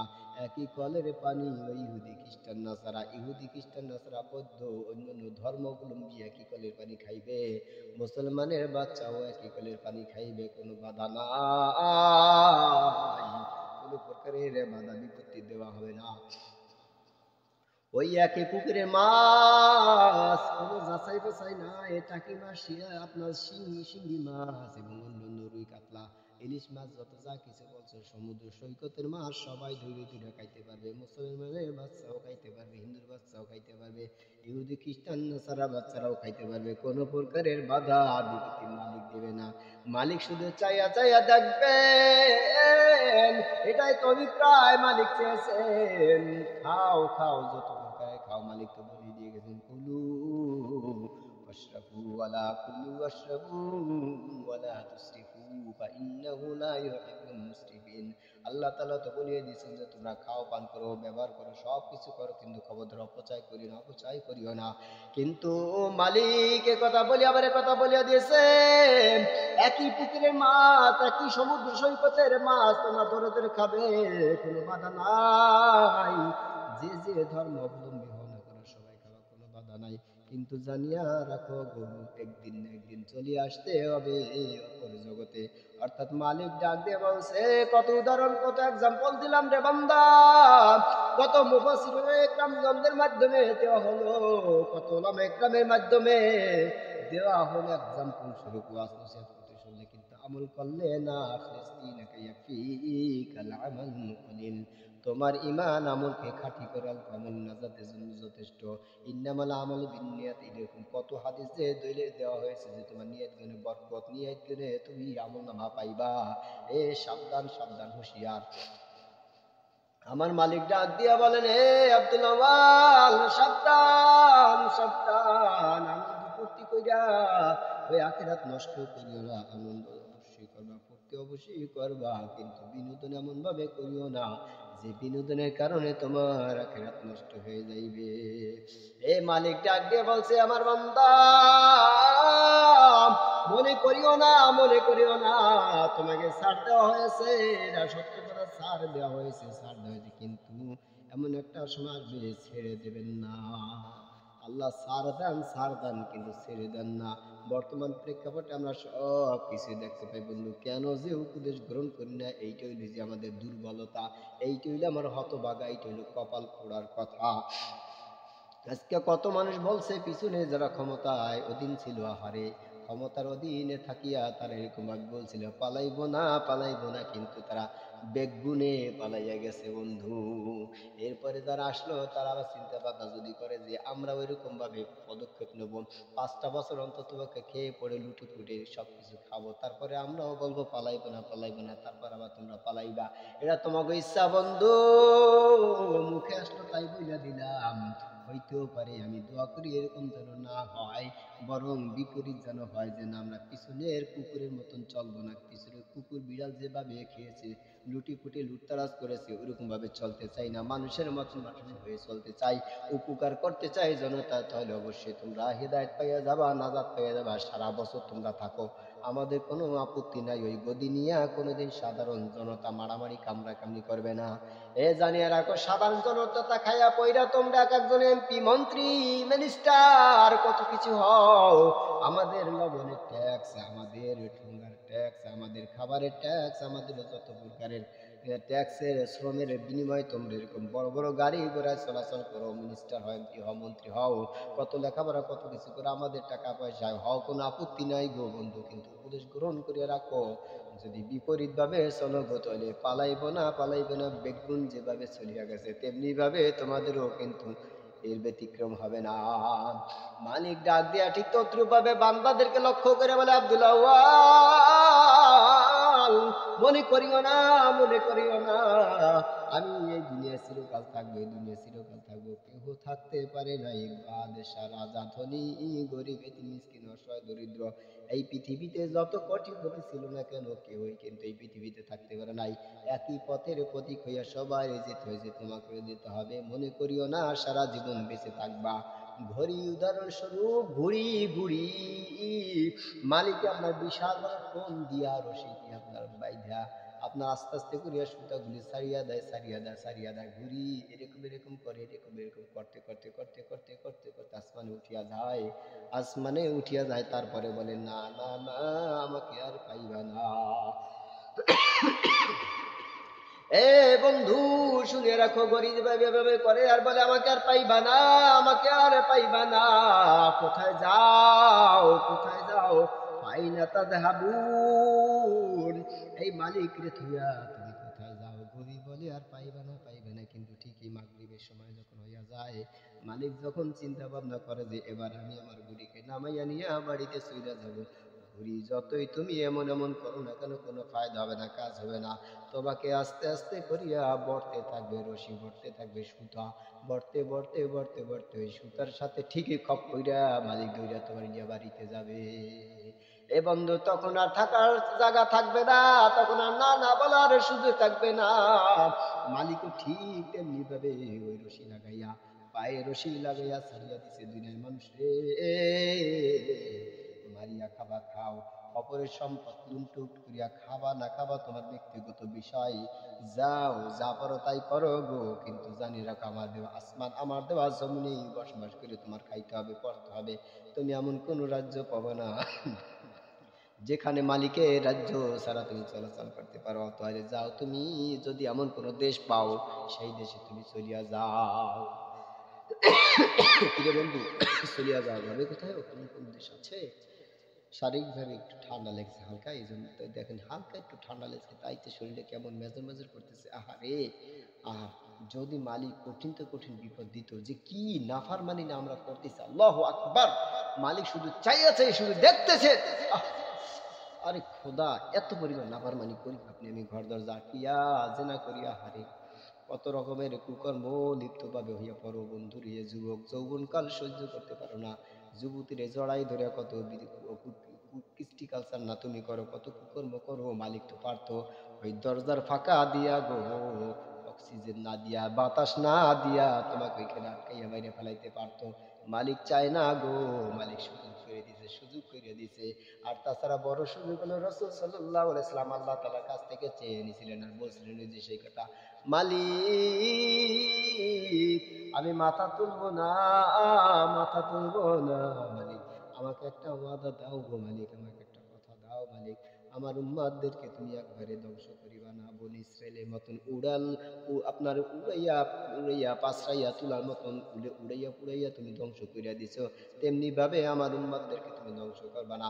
আমার উম্মাদকে তুমি তওবা ইস্তিগফার করার সুযোগ করিয়া দাও। ও বন্ধু, अगर मोहम्मद को पैदा न करते आसमान व जमीन पैदा न होते। কবির ভাষায় বলা হয়, যদি মুহাম্মদ সাল্লাল্লাহু আলাইহি সাল্লামকে সৃষ্টি না করা হতো তাহলে আসমান জমিন লৌহ কলম জান্নাত জাহান্নাম কোনো কিছু সৃষ্টি করা হইতো না। বন্ধু, সেই মুহাম্মদ সাল্লাল্লাহু আলাইহি সাল্লামের দোয়ার বদৌলতে তুমি আমি বেঁচে আছি, তা নাহলে তুমি যে আমি যে নাফরমানি করি গো, এতে তোমার আমার বেঁচে থাকার কোনো প্রশ্নই আসে না। এই ঘরের দরজা আটকাইয়া তুমি কত নাফরমানি করো। মালিক তো পারতো ২০ দর সাপ তোমার ওই চিত্র দিয়া ফুটা দিয়া ঢুকাইয়া তারপরে তোমাকে দংশন করিয়া মাইরা ফেলাইতে পারতো, কিন্তু পারে না। মনে করছো কি পারে না? মালিক সব কিছুই পারে। একটা উদাহরণস্বরূপ যদি ওই গল্পটা বাস্তব হয়ে দেখে কোরআন হাদিসের আলোকে, তাহলে আবার এই গল্পটাও বাস্তব হইতে পারে। মালিক যে পারে সেটা একটু বুঝাইতে চাই। মালিক সব ক্ষমতা কিন্তু মালিক দিয়েছে, সব কিছুকে দিয়েছে। উদাহরণস্বরূপ অন্য একটা গল্পে বন্ধু ছিল, যা যেহেতু মিক্সিং ভাবে আপনার ওয়াজ নসিহত চলতেছে, মিক্সিং আলোচনা চলতেছে, কোনো শিডিউল নাই, কোনো প্রকারে আপনার যে স্থান থেকে আসবে সেই স্থান থেকে আলোচনা, ভ্যারাইটিস আলোচনার কথা বলছিলাম। চলুন মুতাজিলাতুল আনহুর গল্পের ভিতরে চলিয়া যায়। মুতাজিলাতুল আনহু কেমন একজন বীর সাহসী রাসূল সাল্লাল্লাহু আলাইহি ওয়াসাল্লামের সৈনিক ছিলেন, এবং অন্যান্য সাহাবে কেরামের ব্যাপারে অনেক অনেক গল্প আসছে। বন্ধু, এ আল্লাহর ওলীদের গল্প যে কত রকম আপনার আমার জানা আছে, শুধু আমল নাই, আমল নাই। এ সাহাবে কেরামদের গল্পের মধ্য থেকে একটা গল্প বলতেছি, যে সাহাবী রাত্রভর ইবাদত বন্দেগী কইরা তারপরে ঘুমিয়ে পড়েছে। ফজরের নামাজ জামাতে সহিত আদায় করতে পারে নাই, ভাই ফজর নামাজটা পড়তে পারে নাই। হাউ মাউ কইরা ক্রন্দন করছে মালিকের দরবারে, মালিক, হে পরওয়ারদিগার মালিক, তুমি আমারে ক্ষমা করিয়া দাও, তুমি আমারে মাফ করিয়া দাও, আমি বড় নাফরমান, আমি রাসূলের সাহাবী হইয়া গো নামাজটা পড়তে পারলাম না। আরে মালিক, রাত্রবার গোলামি করলাম গো, এখন কেন পারলাম না? রাত্রবার ডিউটি করলাম, এখন নামাজটা পড়তে পারলাম না। এইরকম কাহিনী আপনার আমার ঘটে কিনা বন্ধুরা জানি রাখবেন, কিন্তু একবার অনুতাপ আপনার আমার হয় না। আর সেই জামানার যে লোকজন ছিল, সাহাবে কাম ছিল, তাদেরও তো চক্ষু দুইটা ছিল, নাকের ছিদ্র দুইটা ছিল, মুখের ছিদ্র একটা ছিল, কর্ণের ছিদ্র দুইটা ছিল, তাদেরও হাত পা চারটা ছিল, কল্লা একটা ছিল। সব কিছু গঠনগুলি অঙ্গ প্রত্যঙ্গ যেভাবে যেভাবে তাদের ছিল, ঠিক তেমনি ভাবে এই তো তোমার আমার পিঠ করা, শুধু পার্থক্য এতটুকু, তারা আমল করতো গো, তুমি আমি আমল করি না। সাহাবী ক্রন্দন করতেছে, অমুকেরা কান্নাকাটি করতেছে মালিকের দরবারে, আল্লাহ, জাহান্নামের আসামি হইয়া যায় নাকি রে মালিক? রাসূল সাল্লাল্লাহু আলাইহি ওয়াসাল্লামের প্রিয় সাহাবী হইয়াও আমি এরকম ভাবে নামাজটা পড়তে পারলাম না। অনেক কাতরাইতেছে, দিনভর কাতরাইছে। আরে সকাল থেকে শুরু করিয়া সে দিনভর কাতরাইতে গো ঘুম আর আসে না। হঠাৎ করিয়া নামাজকে আদায় করিয়া একটু তন্দ্রায় গেল। পরের দিন যখন তন্দ্রায় গেল বা ঘুমে গেল গো, ওই ফজর নামাজটা উক্ত আসার সাথে সাথে আপনার ঘুম ভেঙে গেল। কি ব্যাপার, আমার ঘুম ভেঙে গেল? হঠাৎ করিয়া দেখতে পাইতেছে গো, যে মাথায় যেন কে হাত বুলাইতেছে আর ডাকতেছে, এই অমুক ওঠো ওঠো গো, নামাজকে আদায় করো, আজান দিয়েছে, ফজর নামাজকে আদায় করিয়া নাও। ডাক দেয়া বলতেছে, কি ব্যাপার, সাদা দবদবে পোশাক, বুড়ো আকৃতির, তোমাকে তো জীবনে কোনোদিন আমি দেখি নাই, বলো তো তুমি কে? বলতেছে, আমার ঠিকানা পরে দেবো, আমার হাত ছেড়ে দাও। না না না গো, আমি হাত ছাড়বো না যত সময় পর্যন্ত তুমি তোমার পরিচয় না দেবে গো, তত সময় পর্যন্ত আমি তোমার হাত পাকড়াও করিয়া ধরবো, কোনোদিন ছাড়তে পারি না, ছাড়বো না। ডাক দিয়ে বলতেছে, তাহলে কি ছেড়ে দেবা? বলে, হ্যাঁ ছেড়ে দেবো, আগে তোমার পরিচয়টা বলো। প্রশ্ন একটা, তুমি কি, তোমার কি পরিচয়? দ্বিতীয়ত প্রশ্ন হলো যে তুমি কিভাবে এখানে আসলে, এরকম কিভাবে কি পরিস্থিতিতে আসলে জানাবা। এই ঘর দরজা তো সবকিছু আটকানো, লুকায়িত, কিভাবে তুমি প্রবেশ করলা, তোমার কি পরিচয় কি? ডাক দিয়ে বললো, গো জানিয়ে রাখো সাহাবী, আমি হইলাম ইবলিস শয়তান। তাহলে এবার পরিচয় পাইলাম তুমি ইবলিস শয়তান, তাহলে তুমি কেন এখানে আসলে আর কিভাবে তুমি আসলে, এই দুইটা প্রশ্নের উত্তর দাও। প্রথম প্রশ্নের উত্তর পেয়েছি, তোমার পরিচয়টা পেয়েছি, কিন্তু তুমি কেন এসেছো আমাকে জাগিয়ে তুলছো? ইবলিস শয়তান হইয়া তো কোনোদিন জাগাইতে পারে না, আর ভালো কাজের জন্য সে তো ধোঁকা দেয় গো, সবসময় ধোঁকা দেয়। তুমি তিনটা প্রশ্ন উত্তর সঠিকভাবে দিবা, তারপর তোমাকে ছাড়া হবে। জিজ্ঞাসা করালে প্রথম প্রশ্ন উত্তর পাইয়া গেল যে আমি ইবলিস শয়তান। প্রশ্ন করালো কেনই তুমি এখানে আসলা? বলছে এ আল্লাহর বান্দা জানি রাখো, সেদিনকে তুমি গত রাত্রে যে তুমি আমলটা করেছিলে, অর্থাৎ তুমি নামাজ পড়তে পারো না, ঘুমাইয়াছিলা, আমি তোমাকে মাথায় হাত বিলাইয়া বিলাইয়া দিয়া মাথায় আদর করিয়া করিয়া দিয়া তোমাকে ঘুম করে রেখেছিলাম আমি ইবলিস শয়তান, যাতে করিয়া তুমি ফজর নামাজ না পড়তে পারো। আল্লাহ যদি বেজার হইয়া যায় তাহলে তোমার আমলগুলো ধ্বংস হয়ে যাবে, তুমি জাহান্নামী হয়ে যাবে, বেইজ্জতি হয়ে যাবে। এইটাই আমি শয়তান চেয়েছিলাম। শয়তানের কাজ তো শয়তানি দুশ্মনী করা, এটাই আমার উদ্দেশ্য ছিল। তাই তোমাকে ঘুম পড়াই গিয়েছিলাম, কিন্তু আজকে যে কাণ্ড দেখলাম, তুমি এই এক ওয়াক্ত নামাজ যখন পড়তে না পেরেছো বন্ধু, মালিকের কাছে যখন কান্নাকাটি করছো, হাউমাউ করিয়া দিনভর কাতরাইতেছিলা, তখন মালিক খুশি হইয়া তোমাকে সব গুণাগুলি মাফ করে দিয়েছে এবং ওই আমল নামাগুলি নেকিতে রূপান্তরিত করে দিয়েছে। এটা তো আমি শয়তান কখনো চেয়েছিলাম না, সহ্য আমার হয় নাই যে আমি ভালো আমি চেয়েছিলাম নষ্টামি করার জন্য, তাদের আরো ভালো হয়ে গেল। আমি চেয়েছিলাম তার দ্বারা বদ কাজ হবে, নাফরমানি কাজ হবে, সে নিকৃষ্ট বান্দা রূপে রূপান্তরিত হয়ে যাবে, কিন্তু তা তো হলো না, সে ব্যতিক্রম হয়ে গেল। তাহলে তো কি করা যায়? তাহলে দুষ্টামি শয়তানি অন্যভাবে করতে হবে, নেক্সট সুরাতে ধোঁকা দিতে হবে, তার চাইতে তার জাগাইয়া দিতে হবে। অন্তত জাগাইয়া দিলে তো অত পরিমাণ সওয়াব তার হবে না। শয়তানি কৃষ্টি কালচার বন্ধ উপদেশ আপনারা গ্রহণ করবেন। এর থেকে আমি উপদেশ গ্রহণ করতে পারি কতটুকু তা মালিকের দরবার ছেড়ে দিলাম, চেষ্টা করতেছি আমল করার জন্য। বন্ধু আপনারাও ব্যাখ্যা বিশ্লেষণ করতে যাব না, কি দিয়ে কি শয়তান ঘটনা ঘটল আর কি দিয়ে কি হইল।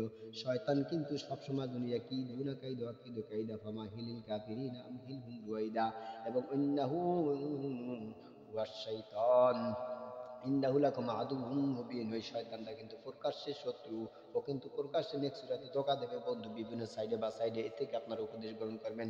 যাই হোক, তারপরে প্রশ্ন করা হয়েছিল তাহলে শয়তান তুমি কিভাবে আসলে, এদিকে ওদিকে সব কিছু তো বন্ধ, দরজা কিভাবে আসলে? ও বলল মালিক আমাকে সমস্ত শক্তি বানিয়ে দিয়েছে, সমস্ত শক্তি আমাকে দিয়ে দুনিয়ায় পাঠিয়ে দিয়েছে। আমি যখন তখন সাপ দিয়ে বেজি কুত্তা শিয়াল ইত্যাদি ইত্যাদি পশুতে রূপান্তরিত হইতে পারবো, মানুষ থেকে শৃগাল হইতে পারবো, কুকুর হইতে পারবো, জানোয়ার হইতে পারবো, আবার মানুষ হইতে পারবো। আমি সব কিছু ধারণ করতে পারবো, বৃদ্ধ হইতে পারবো, জুয়ান হইতে পারবো, নওজোয়ান হইতে পারবো, শিশু ধারণ করতে পারবো। সব ক্ষমতা মালিক আমাকে দিয়েছে, সুতরাং আমার তো কিছু হইতে সমস্যা হয় না। আমি সাপ হইয়া গো, ছোট একটা সাপ হইয়া বা ছোট একটা জানোয়ার হয়ে আমি এই ছিদ্র দিয়া দৌড়ের তল দিয়া দৌড় দরজার দৌড়ে তল দিয়ে আমি এরকম চলে এসেছি, এসে ভিতরে এসে আমি মানুষ হয়ে গেছি। এইভাবে তোমাকে আমি ধোঁকা দিয়েছি। এ বন্ধুরে, গল্পটা আর যাই হোক না কেন, এটা কিন্তু কোরআন হাদিসের গল্প, আমার বাপ দাদার কেচ্ছা বললাম না। এ বন্ধু, মালিক তো সব কিছু পারেন। গল্পটা কি মনে আছে রে বন্ধু গো? ওই যে বলছিলাম যে মালিক সব কিছু পারে, তুমি ঘরের দরজা বন্ধ করিয়া নাফরমানি কাজ করলা, জেনার কাজ করলা গো, ওই দরজাটা যদি বন্ধ করিয়া মালিক দিত, বন্ধ করে দিত, অক্সিজেন না পাইয়া তুমি ধ্বংস হইয়া মরিয়া যাইতে, এখানে জেনা করা সত্যি তোমার ছিল না। এ বন্ধু, ভাবছো খুব মজা পেয়েছো জেনা করিয়া, নিজের বউতি অন্য তোর বউর কাছে গিয়া তুমি মজা পেয়েছো, পরকিয়া করিয়া মজা পেয়েছো, এটা মনে করছো? না না গো, মালিক ধরে না ধরলে কিন্তু মালিক ছাইড়া দেয় না, মালিক ধরে না মালিক যখন ধরা দেবে গো, ধরলে কিন্তু আর ছাড়বে না। এই তাহলে পরকিয়ার ব্যাপারে তুমি সাবধান হইয়া যাও বন্ধু। এরকম ভাবে যখন করবা, তখন সাথে সাথে তোমাকে এমন ভাবে দরপাকর হইতে হবে গো, কঠিন তোর কঠিন দরপাকর। আবার মালিক ডাক দিয়া বলে, বান্দা, ইয়া আইয়ুহাল্লাযীনা আমানু তুবু ইলাল্লাহি তাওবাতান নাসুহা। এ ফিরে আয়, তওবা নসুহা পাঠ করো, আল্লাহর কোনদিন এরকম গুনাহ কাজ করবো না। এ মালিক গো, আমাকে তুমি তৌফিক দান করো, হাতের গুনাহ, চোখের গুনাহ, পায়ের গুনাহ, অঙ্গ প্রত্যঙ্গ গুনাহ জানি না, গুনাহ করি না, এটা ঠিক আছে, কিন্তু জানি না কোন দিক দিয়ে যেন কত বড় না গুনাহ হইয়া যায়। মেয়েদের দিকে তাকানো একবার, দুইবার, তিনবার না হয় ঠিক আছে জায়েজ আছে, কিন্তু ওই একবার এমন ভাবে তাকানো তো হয়ে যায় যে লক্ষবারে তাকানোর সমানও হইয়া যায় রে মালিক তোমার কাছে ফরিয়াদ। আল্লাহ, এই গুনাহ আমার হোক আর না হোক আমি জানি না মালিক, তোমার কাছে চাইরা দিলাম। যাদের হয় মালিক গো তাদের কাছে আমি বললাম, তারা ফিরে আসে, যুবক ভাইরা ফিরে আসে, যুবতী বোনেরা।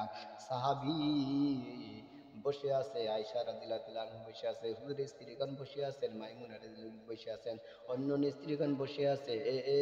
হাদিসে মুসাইলা দ্বারা বর্ণিত এবং অন্যান্য হাদিসের দ্বারা অনেক গল্প কাহিনী, আপনার কাছে কাহিনী আপনার হাদিস দ্বারা প্রমাণ পাওয়া যায়। বন্ধু একটা হাদিস বলি, মনে করছো কি বন্ধু, যুবক বোনেরা, তুমি তোমার চাচাতো ভাইয়ের সাথে যাও, কলেজে যাও, স্কুলে যাও, পর্দা হয়ে যাও। চাচাতো ভাই তো আর পর্দা করে না, তুমি তুমি তো চোখ দিয়ে দেখতেছো, সে তোমাকে দেখতেছে, মনে মনে ভাবতেছো যে না আমাকে তো সে দেখতেছে না, আমি তো বোরকা পরিয়ে যাইতেছি, একসাথে যাইতেছি, তার কি হয়েছে? কিন্তু তুমি কি দেখো না? তুমি তো অন্তত পক্ষে দেখো। হুজুর সাল্লাল্লাহু আলাইহি ওয়াসাল্লাম একবার তার স্ত্রীগণদের সাথে আসলেন, আইসা দেখতে পাইলেন যে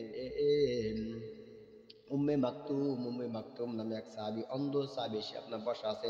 জিজ্ঞাসা করল, কি ব্যাপার উম্মে মাকতুম, তুমি এখানে বসা আছো কেন? আমার বিবিগণ, তোমরা এখানে বসা আছো কেন? কি ব্যাপার, একটা পুরুষের সামনে তুমি মেয়ে হয়ে এখানে বসে আছো, এটা কেমন কথা? জিজ্ঞাসা করা হইলে রাসূল সাল্লাল্লাহু আলাইহি ওয়াসাল্লামকে বলল, আল্লাহ রাসূল, উম্মে মাকতুম তো অন্ধ, সে তো আর চোখে দেখে না। হুজুর সাল্লাল্লাহু আলাইহি ওয়াসাল্লাম বললেন, আয়েশা আমার স্ত্রী সহধর্মিণী, যে বাজার আছো, জানিয়ে রাখো, শুনিয়ে রাখো। বন্ধু, এখানে এক কথা হুজুর সাল্লাল্লাহু আলাইহি ওয়াসাল্লাম স্ত্রীগণের হবে আয়েশা রাদিয়াল্লাহু তাআলা আনহা কথা আমার বেশি বেশি মনে পড়তেছে। হাদিসটা যদি আপনারা সহিভাবে জানেন, ক্ষমা সুন্দর দৃষ্টিতে দেখবেন। আমার মনে হয় হযরত আয়েশা রাদিয়াল্লাহু তাআলা আনহার ব্যাপারে এই ঘটনাটা ছিল, এবং অন্যান্য বিবিরাও ছিল। আপনারা অবশ্য গল্পে আসলো তাই একটু বলে দিলাম, তো অবশ্যই সহিহ রিওয়ায়াত কিন্তু এইটাই। হুজুর সাল্লাল্লাহু আলাইহি ওয়াসাল্লামের স্ত্রীগণই ছিলেন, পাশাপাশি উম্মে মাকতুম অন্ধ সাহাবী, তার নাম, এটাই আমার শিওর কনফার্ম। বন্ধুরা, যদি ভুল ত্রুটি হয় তাহলে আপনার সংশোধন দৃষ্টিতে দিবেন, আপনারা যদি ক্ষমা করেন অবশ্যই ক্ষমা পেয়ে দেব। আল্লাহ যদি ক্ষমা করিয়া দেয় তাহলে আপনারা ক্ষমা করবেন না কেন? আপনারা কত বড় কি হয়েছেন, ক্ষমা আপনাদের করতেই হবে। যাই হোক, ভুল ত্রুটি 100টা কথা বললে 2টা ভুল হয়ে যেতে পারে, এই জন্য ক্ষমা চাই নিলাম। তো যে কথা বললাম, হুজুর সাল্লাল্লাহু আলাইহি ওয়াসাল্লাম বললেন, সাহাবী, তুমি তো অন্ধ, অন্য তো অন্ধ নয়, তুমি তাকে দেখছো, তাহলে তোমার তোমার না গুনাহ না হইতেছে গো। আমার স্ত্রীগণ, তুমি জানি রাখো, তোমরা বা জানি রাখো, তোমাদের কি গুনাহ হয় না? তোমরা কি দেখো নাকি তোমরা অন্ধ? বন্ধু, আজকে তোমার মেয়েকে বাচ্চার সাথে পাঠাইয়া দাও, কোথায় কি পর্দা? ওইটা তো নাই পর্দার কথা বলেছিলাম, যে বাইস্তি আপনার কি হয়েছে, পর্দা হয়ে গেল চাচার সাথে। এরকম স্কুলে কলেজে যাওয়া আসা করতেছে, সে পর্দা হয়েছে, উনি মনে দেখেন, উনিও দেখে না, কিন্তু এমন ঘটনা তো ডাইরেক্টলি করতেছে। একেবারে পর্দা তো দূরের কথা, স্কোপটাও এখন মাথায় দেয় না, চুলগুলি এলোমেলো করে রাখি আচলাচল করে। নারী সৌন্দর্য তো আপনার ভিতরে থাকবে, সেখানে প্রকাশ করবে, একমাত্র এটার হক তো রয়েছে, একমাত্র এটার হক রয়েছে। তোমার স্বামী কে, তোমার স্বামী হবে তাকে তুমি জানো নি? মা বোনেরা, আপনাদের দৃষ্টি আকর্ষণ করে বলছি, অপর্ণা ফি বুয়ুতিকুন্না ওয়ালা তাবাররুজনা তাবাররুজাল জাহিলিয়াতিল উলা, জাহিলদের নারীদের মতো তুমি উলঙ্গ বেশে আউলে কেশে চলাচল করতে পারো না গো। মা বোনেরা, পর্দা পর্ষিদা হয়ে যাও না, কঠিন তার কঠিন গো আযাবের ব্যবস্থা রয়েছে। কিন্তু এমন সাপ ধারণ করবে, এক একটা চুলের ভিতরে একটা একটা সাপ যদি নিঃশ্বাস করতো গো, পিটি তামা তামা হয়ে যেত, ধ্বংস হয়ে যাইতো গো। তোমার একটা চুল এত পরিমাণ বড় বড় লম্বা সাপ হইবে। বন্ধু, মায়েরা, আমি আপনাদেরকে দৃষ্টি আকর্ষণ করে বলছি, যারা অনলাইন ভিত্তিক এই ওয়াজ নসিহত গুলি শুনছেন, আমি ওয়াজ নসিহত বললে ভুল হবে, আমি আমাকে নিজেকে একটু সংশোধন করতে পারি না। আরে আমি আপনাকে কি উপদেশ দেবো, তারপরে যতটুকু পারি চেষ্টা করতেছি গো, যাতে করে আল্লাহর ওলি হইয়া যায়। আমিও দোয়া করি গো, আপনারা যেন আল্লাহর ওলি হইয়া যান। বন্ধু, মায়েরা, কোন যুক্তিতে তোমার মেয়েকে সাজিয়ে গুছিয়ে তোমার এরকম বাচ্চার সাথে বা তোমার চাচার সাথে বা তোমার বড় ছেলের সাথে পাঠাই দিলা? তোমার বড় ছেলের সাথেও পাঠানো জায়েজ নাই। গয়রে মাহারাম, মাহারাম বলতে একটা কথা আছে, জানিয়ে রাখো, শুনে রাখো। যৌবন কাল যখন শুরু হইয়া যায়, পিচ্চিকালের জীবন আর জীবন থাকে না, তা তো তুমি আমি সুন্দর করিয়া জানি। এক ফোঁটা নাপাক বস্তু যখন ভিতরে আসিয়া যায়, তখন তিরিং বিরিং লাফালাফি শুরু হইয়া যায়। তখন চুম্বুকের কাছে লোহা থাকলে গো, তখন লোহা কিন্তু ঠিক থাকতে পারে না, সাথে সাথে তাকে জড়াইয়া ধরে। তুমি কি মনে করছো তোমার ছেলে আর তোমার মেয়ে একসাথে থাকবে, এটা মনে করছো? রাসূল সাল্লাল্লাহু আলাইহি ওয়াসাল্লাম বলছেন, যখন বালেগ হয়ে যাবে, ছেলে যখন বালেগ হয়ে যাবে, মেয়ে যখন বালেগ হয়ে যাবে, সাথে সাথে তাদের বিছানা তুমি আলাদা করিয়া দাও। এ বন্ধুরে, আজকে ইউটিউব চ্যানেলে ভিতর বাইরা এমন ঘটনা কত যে দেখলাম বন্ধু, আমি না শুধুমাত্র বিশ্ববাসী দেখেছে, আপনিও দেখেছেন। ইউটিউব চ্যানেল যারা চলেন, ভালো মন্দ সবই কিন্তু এর ভিতরে আছে। কেউ আছে নেককার, কেউ আছে নেককারিনী, কেউ আছে বদকার, কেউ আছে বদকারিনী। কেউ ভালো লাইন নিয়ে আপলোড দেয়, কেউ খারাপ লাইন নিয়ে আপলোড দেয়, কেউ উপদেশমূলক আপলোড দেয়। গো যে যেটা খুশি সেটা দেখতে পারে। চরমনায় পিসা হুজুরকে দেখার জন্য ক্লিক করলাম, চরমনায় পিসা হুজুরের লেখা ক্লিক করলাম, সাথে সাথে দেখি উপরে একটা ল্যাংটা পিকচার, একটা উলঙ্গ মেয়ের পিকচার চলে আসছে। ক্লিক করবো কি? আমার ভিতরে তো ওইখানে কবিগুলো হওয়া শুরু করছে, যদি আমার ভিতরে কারিয়াবেস মৌলানা মুফতি এলেম কালাম আছে, আমি টান দিয়ে করে চলে যেতে পারি বন্ধু। কিন্তু তুমি কত বড় কারিয়াবেস মৌলানা মুফতি, তুমি কি কেমন পারো না পারো, তোমার কাছে প্রশ্নবিদ্ধ করা হলো। এ বন্ধু, তাহলে যে কথা বললাম, শুধু শাখা পুরো শাখা বের হয়ে যাবে গল্প, আর গল্প বের হয়ে যাবে কোরআন হাদিসের আলোকে কথা বললাম বন্ধু। শুনে রাখো, জানিয়ে রাখো, এ বন্ধুরে, কত গল্প দেখলাম। বাবার কাছে নিজের নিয়েও আপনার ঠিক থাকতে পারে না। আরে যেই বাবা আর ওই যার সন্তান তার সাথে অপকর্ম করিয়া গর্ভপাত করায় ফেলায়, এরকম ঘটনা শুধুমাত্র কি আমি একা দেখেছি না তোমরাও বন্ধুরা দেখেছো? একটু জানাবা কাহিনী, একটু কমেন্টস করিয়া জানাবা। আসলে কথাগুলি বাস্তব না অবাস্তব বন্ধু? বাবার কাছেও মেয়েটা নিরাপদ নয়। বাবা গো তার সাথে আকাম কুকাম করিয়া গর্ভধারণ করিয়া দিল। কথাটা যদিও বা অন্য ল্যাঙ্গুয়েজ বের হয়ে গেল, কিন্তু বন্ধুরা বলতে বাধ্য হইলাম, বর্তমানে কৃষ্টি কালচার যদি এটা হইয়া থাকে গো, তাহলে তোমার ছেলের সাথে যে তোমার মেয়ে আকাম কুকাম করবে না বা গর্ভধারণ করবে না, এটাই বা প্রমাণ কিসে বন্ধু? এমন ঘটনা আমার স্বচোখ দিয়া আমি ইউটিউব চ্যানেলের ভিতরে আকাম কুকাম করার বিচার কিন্তু বহু দেখেছি। আমি শুধু একা নয়, আপনারাও দেখেছেন। তাহলে এটা যদি সত্য হইয়া থাকে বন্ধু, এখনো পর্যন্ত বড় ছেলে বালেগ হয়ে গেছে, মায়ের কাছে সন্তান সবসময় ছোট থাকবে, এটাই স্বাভাবিক। বাবার কাছে সন্তান ছোট থাকবে, এটাও স্বাভাবিক। কিন্তু জানিয়ে রাখো, ওই বড় ওই ছোটের ভিতরে পার্থক্য রয়েছে বন্ধু। অবশ্যই তোমাকে ইসলামের দিক নির্দেশনা মানতে হবে, বুঝতে হবে বন্ধু। ছেলে যখন বড় হয়ে যায় তখন তাকে আলাদা রাখতে হবে। 17, 18, 19 বছর বয়স ছেলে, তারপরে মা ছেলেকে গলা জড়াই ধরিয়া না ঘুমাইতে পারলে ভালোবাসা না। মা কি একবারও জানো না গো তার সমস্ত অঙ্গ প্রত্যঙ্গ বৃদ্ধি হচ্ছে, বড় হচ্ছে? তুমি কি ওই বয়সে ছিলে না গো? কোন বয়সে কি হয়েছে তাকে তুমি একবার বোঝো না? এরপরও মহব্বত করিয়া ভালোবাসিয়া তুমি সন্তানকে গলা জড়াই ধরিয়া ঘুমাও। আমি আল্লাহর কসম দিয়া বলছি গো, আমার ছাত্রদের ভিতরে এমন কিছু কিছু কৃষ্টি কালচার আছে যাদের বয়স 14 বছর, 13 বছর, 15 বছর কাছাই গেছে, এখনো সে মাকে ছাড়া ঘুমাইতে পারে না, মাও তাকে ছাড়া ঘুমাইতে পারে না। মায়ের সাথে সন্তানের সাথে সম্পর্ক ভালো, ঠিক আছে, রাখো ভালো। ও মা গো, রাখো, সম্পর্ক রাখা ভালো গো, কিন্তু ওই সম্পর্ক একদিনকে তোমার জন্য কাল হয়ে দাঁড়াবে, তাকে তুমি একবারও বুঝতে পারছো নাকি? আমার কথাগুলি যদিও টক মিষ্টি ঝাল হিসাবে যেহেতু চ্যানেলটাই আমি নামকরণ করেছি, এটার ভিতরে আপনার ডিসক্রিপশন ভিতরে সাজাইছি বা থাম্বনেলের ভিতরে সাজানো আছে, অথবা আপনার ইউটিউব চ্যানেল আর্টের ভিতরে সাজিয়ে রেখেছি গজল, ওয়াজ এবং টক মিষ্টি ঝাল সহকারে আলোচনা। তাহলে আমার কথা তো সেভাবেই বের হবে, ওইটার সাথে এটার সাথে কাজের সাথে কাজ মিল থাকতে হবে। তাহলে বন্ধুরা টাস টাস করে গল্প করা কথা আর তাজা তাজা কথা বলা বড় অভ্যাস আমার, সেই জন্য কথাগুলি বলছি। তাহলে তোমার ছেলেকে নিয়ে যে তুমি শুয়ে থাকলা, তার যে অন্য অঙ্গ প্রত্যঙ্গ বৃদ্ধি পেয়েছে, যদি কোনোভাবে একবার স্ট্রং হয়ে যায়, আর যদি একবার কোনোভাবে স্পর্শ লেগে যায় বন্ধু, তাজা তাজা কথা বললাম গো, বলো ওই সময় মা কি ছেলে তখন দেখবা নাকি? ছেলে কি কখনো মা দেখবে নাকি? এমন ঘটনা যদি হয়ে থাকে গো, বাবা ছেলের কাছ থেকে, ছেলে বাবার কাছ থেকে, মেয়ে বাবার কাছ থেকে, মেয়ে ছেলের কাছ থেকে কোনোদিন নিরাপদ হয় নাই, তাহলে বলো গো, রাত্রি যখন যখন করবা, ঘুমাবো যখন একসাথে, তখন কি তোমার কোনো ঘটনা ঘটবে কিনা? যদি না গইটা থাকে গো মা, তাহলে ঠিক আছে, আমি মাইনে নিলাম, তাহলে তুমি হিজলা ছাড়া আর কিছু না। তাহলে তুমি হিজলা মহিলা, এটাই আমি মনে করবো। হিজলা মহিলা কি মহিলাও না, পুরুষ না, তাহলে তুমি হিজড়া। এ বন্ধু, কথায় বেজার হওয়া যাবে না। ইউটিউব অনলাইন ভিত্তিক আলোচনা ভাইরাল হয়ে যাইতে পারে, কোনো ব্যাপার না, কিন্তু কথা টাস টাস করে বললাম। আল্লাহ রাসূল সাল্লাল্লাহু আলাইহি ওয়াসাল্লামের হাদিস, ছেলে যখন বালেগ হয়ে যায়, মেয়ে যখন বালেগা হইয়া যায়, তখন তাদের বিছানা পৃথক করিয়া দাও। কেন বলছি তা কি একবারে তুমি গবেষণা করছো? রাসূল সাল্লাল্লাহু আলাইহি ওয়াসাল্লাম প্রত্যেকটা কথার প্রতি যে কত মাহাত্ম্য রয়েছে, কত যে ফজিলত রয়েছে, কত যে দাম, কত যে কদর তুমি একবারও পালন করলা না। আজকে ব্যতিক্রম হইয়া যায় গো সব। আহারে ঔষধ লাগাবো কোন জায়গা, যেইখানে হাত দিই সেইখানে গা, যেইখানে হাত দিই সেইখানে গা, ঔষধ লাগাবো কোন জায়গা।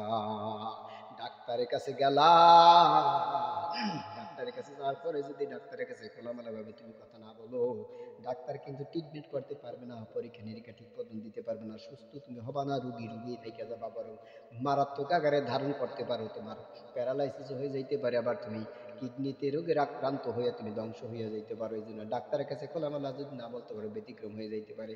এ বন্ধু, যেমনি ভাবে একটা গল্প মনে এসে গেল, আমি ট্রিটমেন্ট করতেছি বন্ধু ইউটিউবের চ্যানেলের মাধ্যমে, অনলাইন ভিত্তিক বক্তা আমি, কিন্তু তক্তা নয়তো বক্তা, তুমি যেটা মনে করি না তক্তা হয়ে আর বক্তা যাই করি না কেন, কোরআন হাদিস কমক বিষয়ের ভিতরে কিছুটা আছে, মালিক বলায় আমি বলি। আমি শুরুতে বলছি সুবহানাকা লা ইলমা লানা ইল্লা মা আল্লামতানা ইন্নাকা আনতাল আলিমুল হাকীম। আমার মালিক আমাকে যা বলে আমি তাই বলবো, আমি একটা আউটসাইড কথা বলার চেষ্টা করব না, আমার মালিক যা বলে আমি তাই বলার চেষ্টা করতেছি। আরে কি যেন কথাটা বলতেছিলাম, তাহলে এ বন্ধু কথা লাইনটা মনে হারাই গেলাম। আরে কি যেন কথা বলতেছিলাম, যাই হোক বন্ধু, মনে করলে আবার অন্য লাইনে আসবো ইনশাল্লাহ। চলুন যাই তাহলে।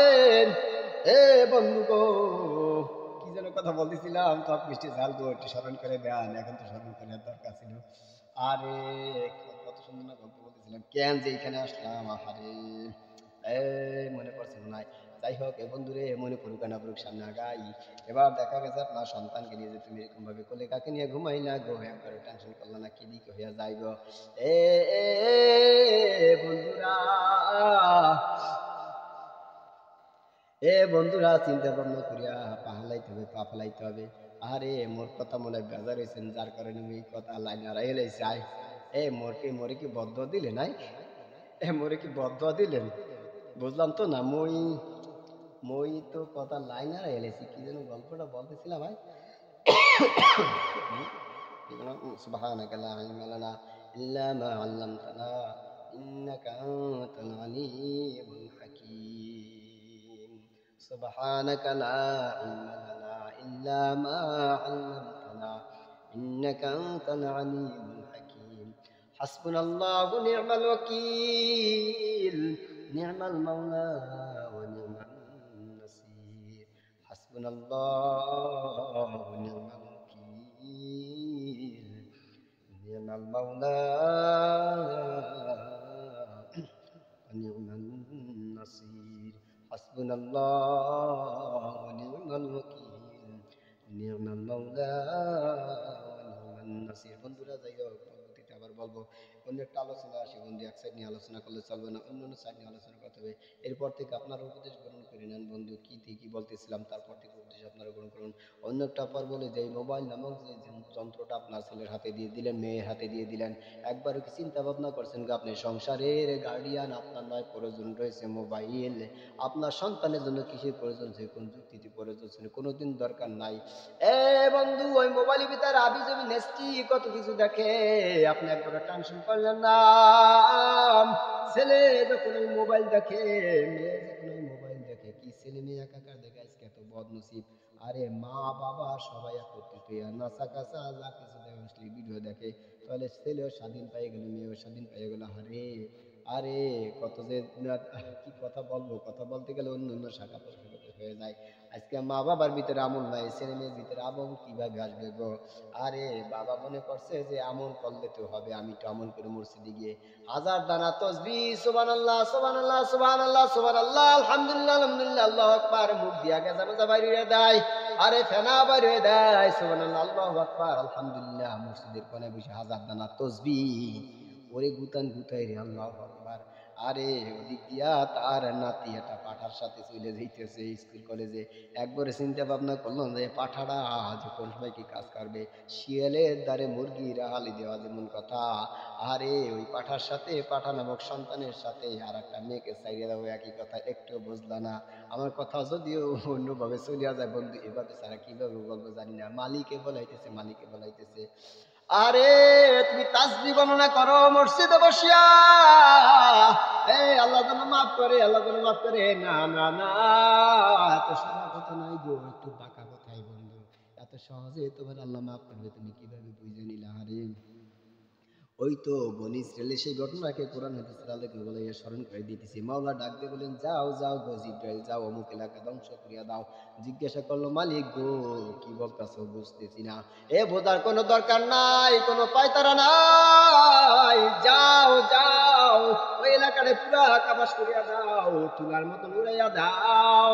কেন রে মালিক, দিয়ে আসো তারপরে বলছি। ও মালিক, দেওয়া হয়েছে, কিন্তু আমার একটা প্রশ্ন, তুমি শোনো মালিক। কেন, কি কারণে গো ওই এলাকা ধ্বংস করবো?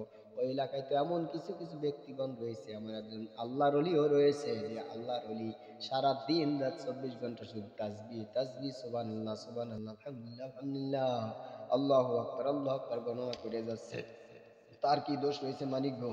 তারে কেন ধ্বংস করব? তারে বাদ দিয়া নাই ধ্বংস করি? মালিক বললেন, না না গো, সহ ধ্বংস করিয়া দাও। এ ওরে শহীদ ধ্বংস করবা, এ নিজে বেঁচে রয়েছে, নিজে জাহান্নাম থেকে বাঁচার জন্য, জাহান্নাম থেকে বাঁচার জন্য, জান্নাতে যাওয়ার জন্য নিজের সুখ শান্তি নিজে বুঝে নিতেছে, বেছে নিয়েছে, তাসবিহ গণনা করতেছে, কিন্তু একবারও টেনশন করে নাই। নিজের নাতিটা কিভাবে উলঙ্গপনা বেহায়াপনার সাথে চলতেছে। শিয়ালের কাছে ওই মুরগিটা রাহালি দিয়েছে। আহারে, শিয়াল কি কখনো মুরগির সাথে আপনার খারাপ ব্যবহার করবে নাকি রাব ব্যবহার করবে? একবারও সে টেনশন করে নাই। নাকি ভালো ব্যবহার করবে? একবারও সে টেনশন করে নাই।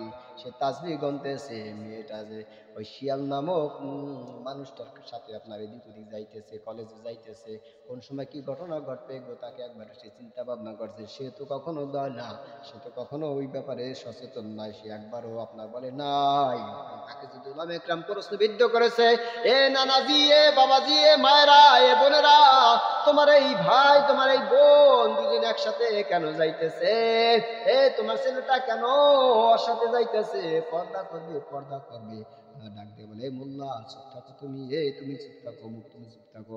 ও সবে মাত্র ছোট, আর ওর ভাইয়ের সাথে যাইতেছে, তো সমস্যা কি আছে? ওর স্বাস্থ্য ভাইয়ের সাথে তো যাইতেছে, তাতে তোমার কি হয়েছে? ও স্বাস্থ্য ভাইয়ের সাথে যাইতেছে, কি হয়েছে? স্বাস্থ্য ভাইয়ের তো অঙ্গ প্রত্যঙ্গ বড় হয় নাই, গেদু গেদু বাচ্চা, একদম গেদু বাচ্চা। আরে ওগুলা তো কোনো কিছু হয় নাই, পাকনা পাকনা কিছুই জ্বালায় না, সুতরাং ওর সাথে যাইতেছে, সমস্যা গেছে। বয়স 18-19 বছর গো, 25 বছর ছেলে মেয়ে একসাথে যাইতেছে, অথচ বলতেছে গো ছোট মানুষ, অথবা যাইতেছে আপন চাচার সাথে, তাতে কি হয়েছে? সমস্যাটা কি আছে? আরে আপন চাচা, এই যে কথা বলছিলাম, নিজের বাপেও ছাড় দেয় নাই, তাহলে কেন যৌবন বয়স তুমি বোঝো না?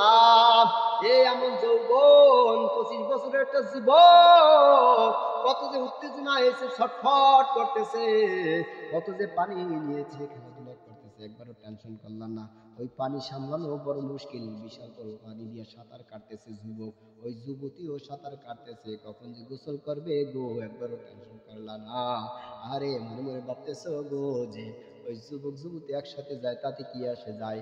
আরে নানা বাড়ি যায়, মামা বাড়ি যায়, খালা বাড়ি যায়, বিভিন্ন স্থানে সন্তানকে বেড়াইতে পাঠাও, একদিন না 2 দিন না 3 দিন নয়, সপ্তাহে সপ্তাহ কাটাই দিতেছে, একবারও টেনশন করলা না। প্রশ্ন করা হয়, কেন তোমার সন্তান এরকম ভাবে অমুক স্থানে বেড়াইতে গেছে, এতদিন কেন থাকে? তুমি কি বোঝো না গো? আরে গেছে খালার বাড়ি গেছে, নানার বাড়ি গেছে, নানির বাড়ি, তাতে তোমার কি আসে যায়? আরে কেন সে স্থানে গেছে, এতদিন থাকলে তো সমস্যা হয়ে যাবে। বাবা যদি কোনো সময় স্ত্রীকে এরকম ভাবে আপনার উপদেশ গ্রহণ করায়, উপদেশ দেয়, তাহলে স্ত্রীও রেগে চরাত করে আপনার রাগ হয়ে যায়। সন্তান অনেকদিন পর গেছে, পরীক্ষা দিয়েছে, একটু ঠান্ডা মস্তিষ্ক ভাবে বেড়াই আসবে। এতদিন পর্যন্ত আটকা জায়গায় ছিল, পড়াশোনা করছে রুমে দীর্ঘদিন পর্যন্ত, এখন ঘোরাফেরা করতে যাবে। আরে ঘোরাফেরা যাওয়ার কোনো দোষ নাই, দীর্ঘদিন পর্যন্ত এক স্থানে থাকবে, তোমাকে একটু মনে মনে চিন্তা ভাবনা করতে হবে। এতদিন পর্যন্ত থাকবে আমার উপযুক্ত বয়সের একটা ছেলে, সে অবশ্যই আব্দুলকে পৌঁছতে বালাগায়, আব্দুলকে সে তো বালেগা একটা পুরুষ।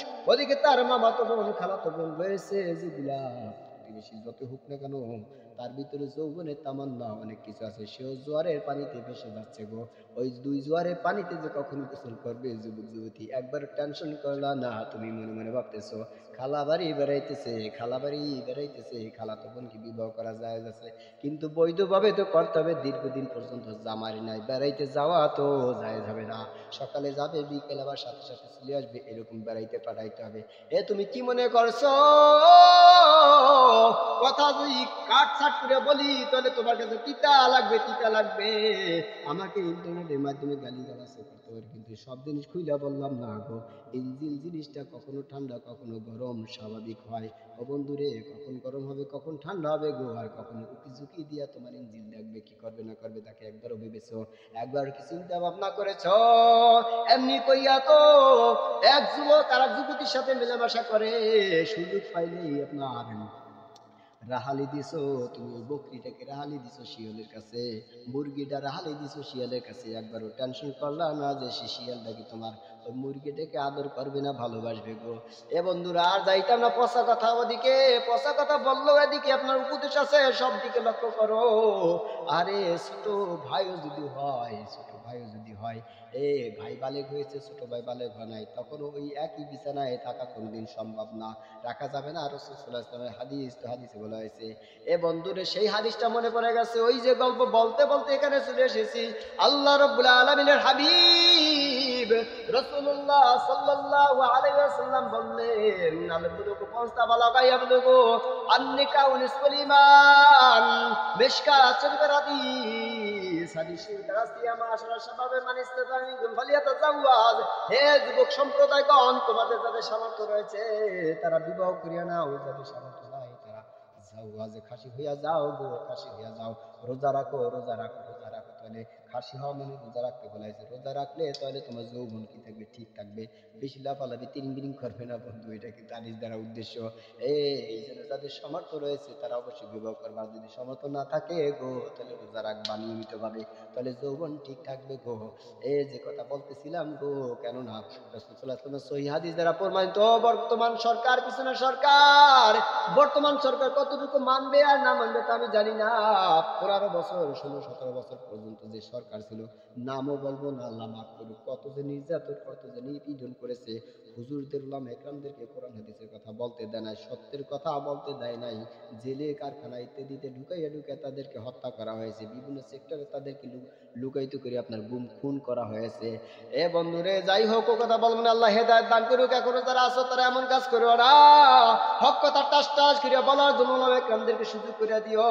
তাহলে দেখবা কোনোদিন মেয়ে ছেলের সাথে ইফতিজিন হবে না, কোনোদিন আর ধরিয়ে নিয়ে যাবে না। এই বাসবাগানে এখানে সেখানে হত্যা হতো নিহত কোনোদিনও হবে না। কোরআন সুন্নাহর মতন যতদিন চলবা গো, কোনোদিন অশান্তি আসবে না। যতদিন পর্যন্ত কোরআন হাদিস মোতাবেক চলবা, কোনোদিন ঘরে সংসারে বাইরে বিপদ হবে না।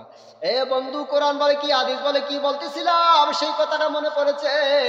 বললাম না আমার মালিক বের করে দেবে, মালিক বের করিয়া দেয়। সেই কথা বলে, এই যে সন্তান যখন বালেগ হইয়া যায়, সাথে সাথে একজন আরেকজনের সাথে বিবাহ করা দেয়। অর্থাৎ ছেলে বালেগ হয়ে গেছে, সাথে সাথে আপনার কোথায় মেয়ে আছে দেখো, কার সাথে ওর সাথে মিলবে দেখে আপনার সাথে সাথে বিবাহ করে দাও।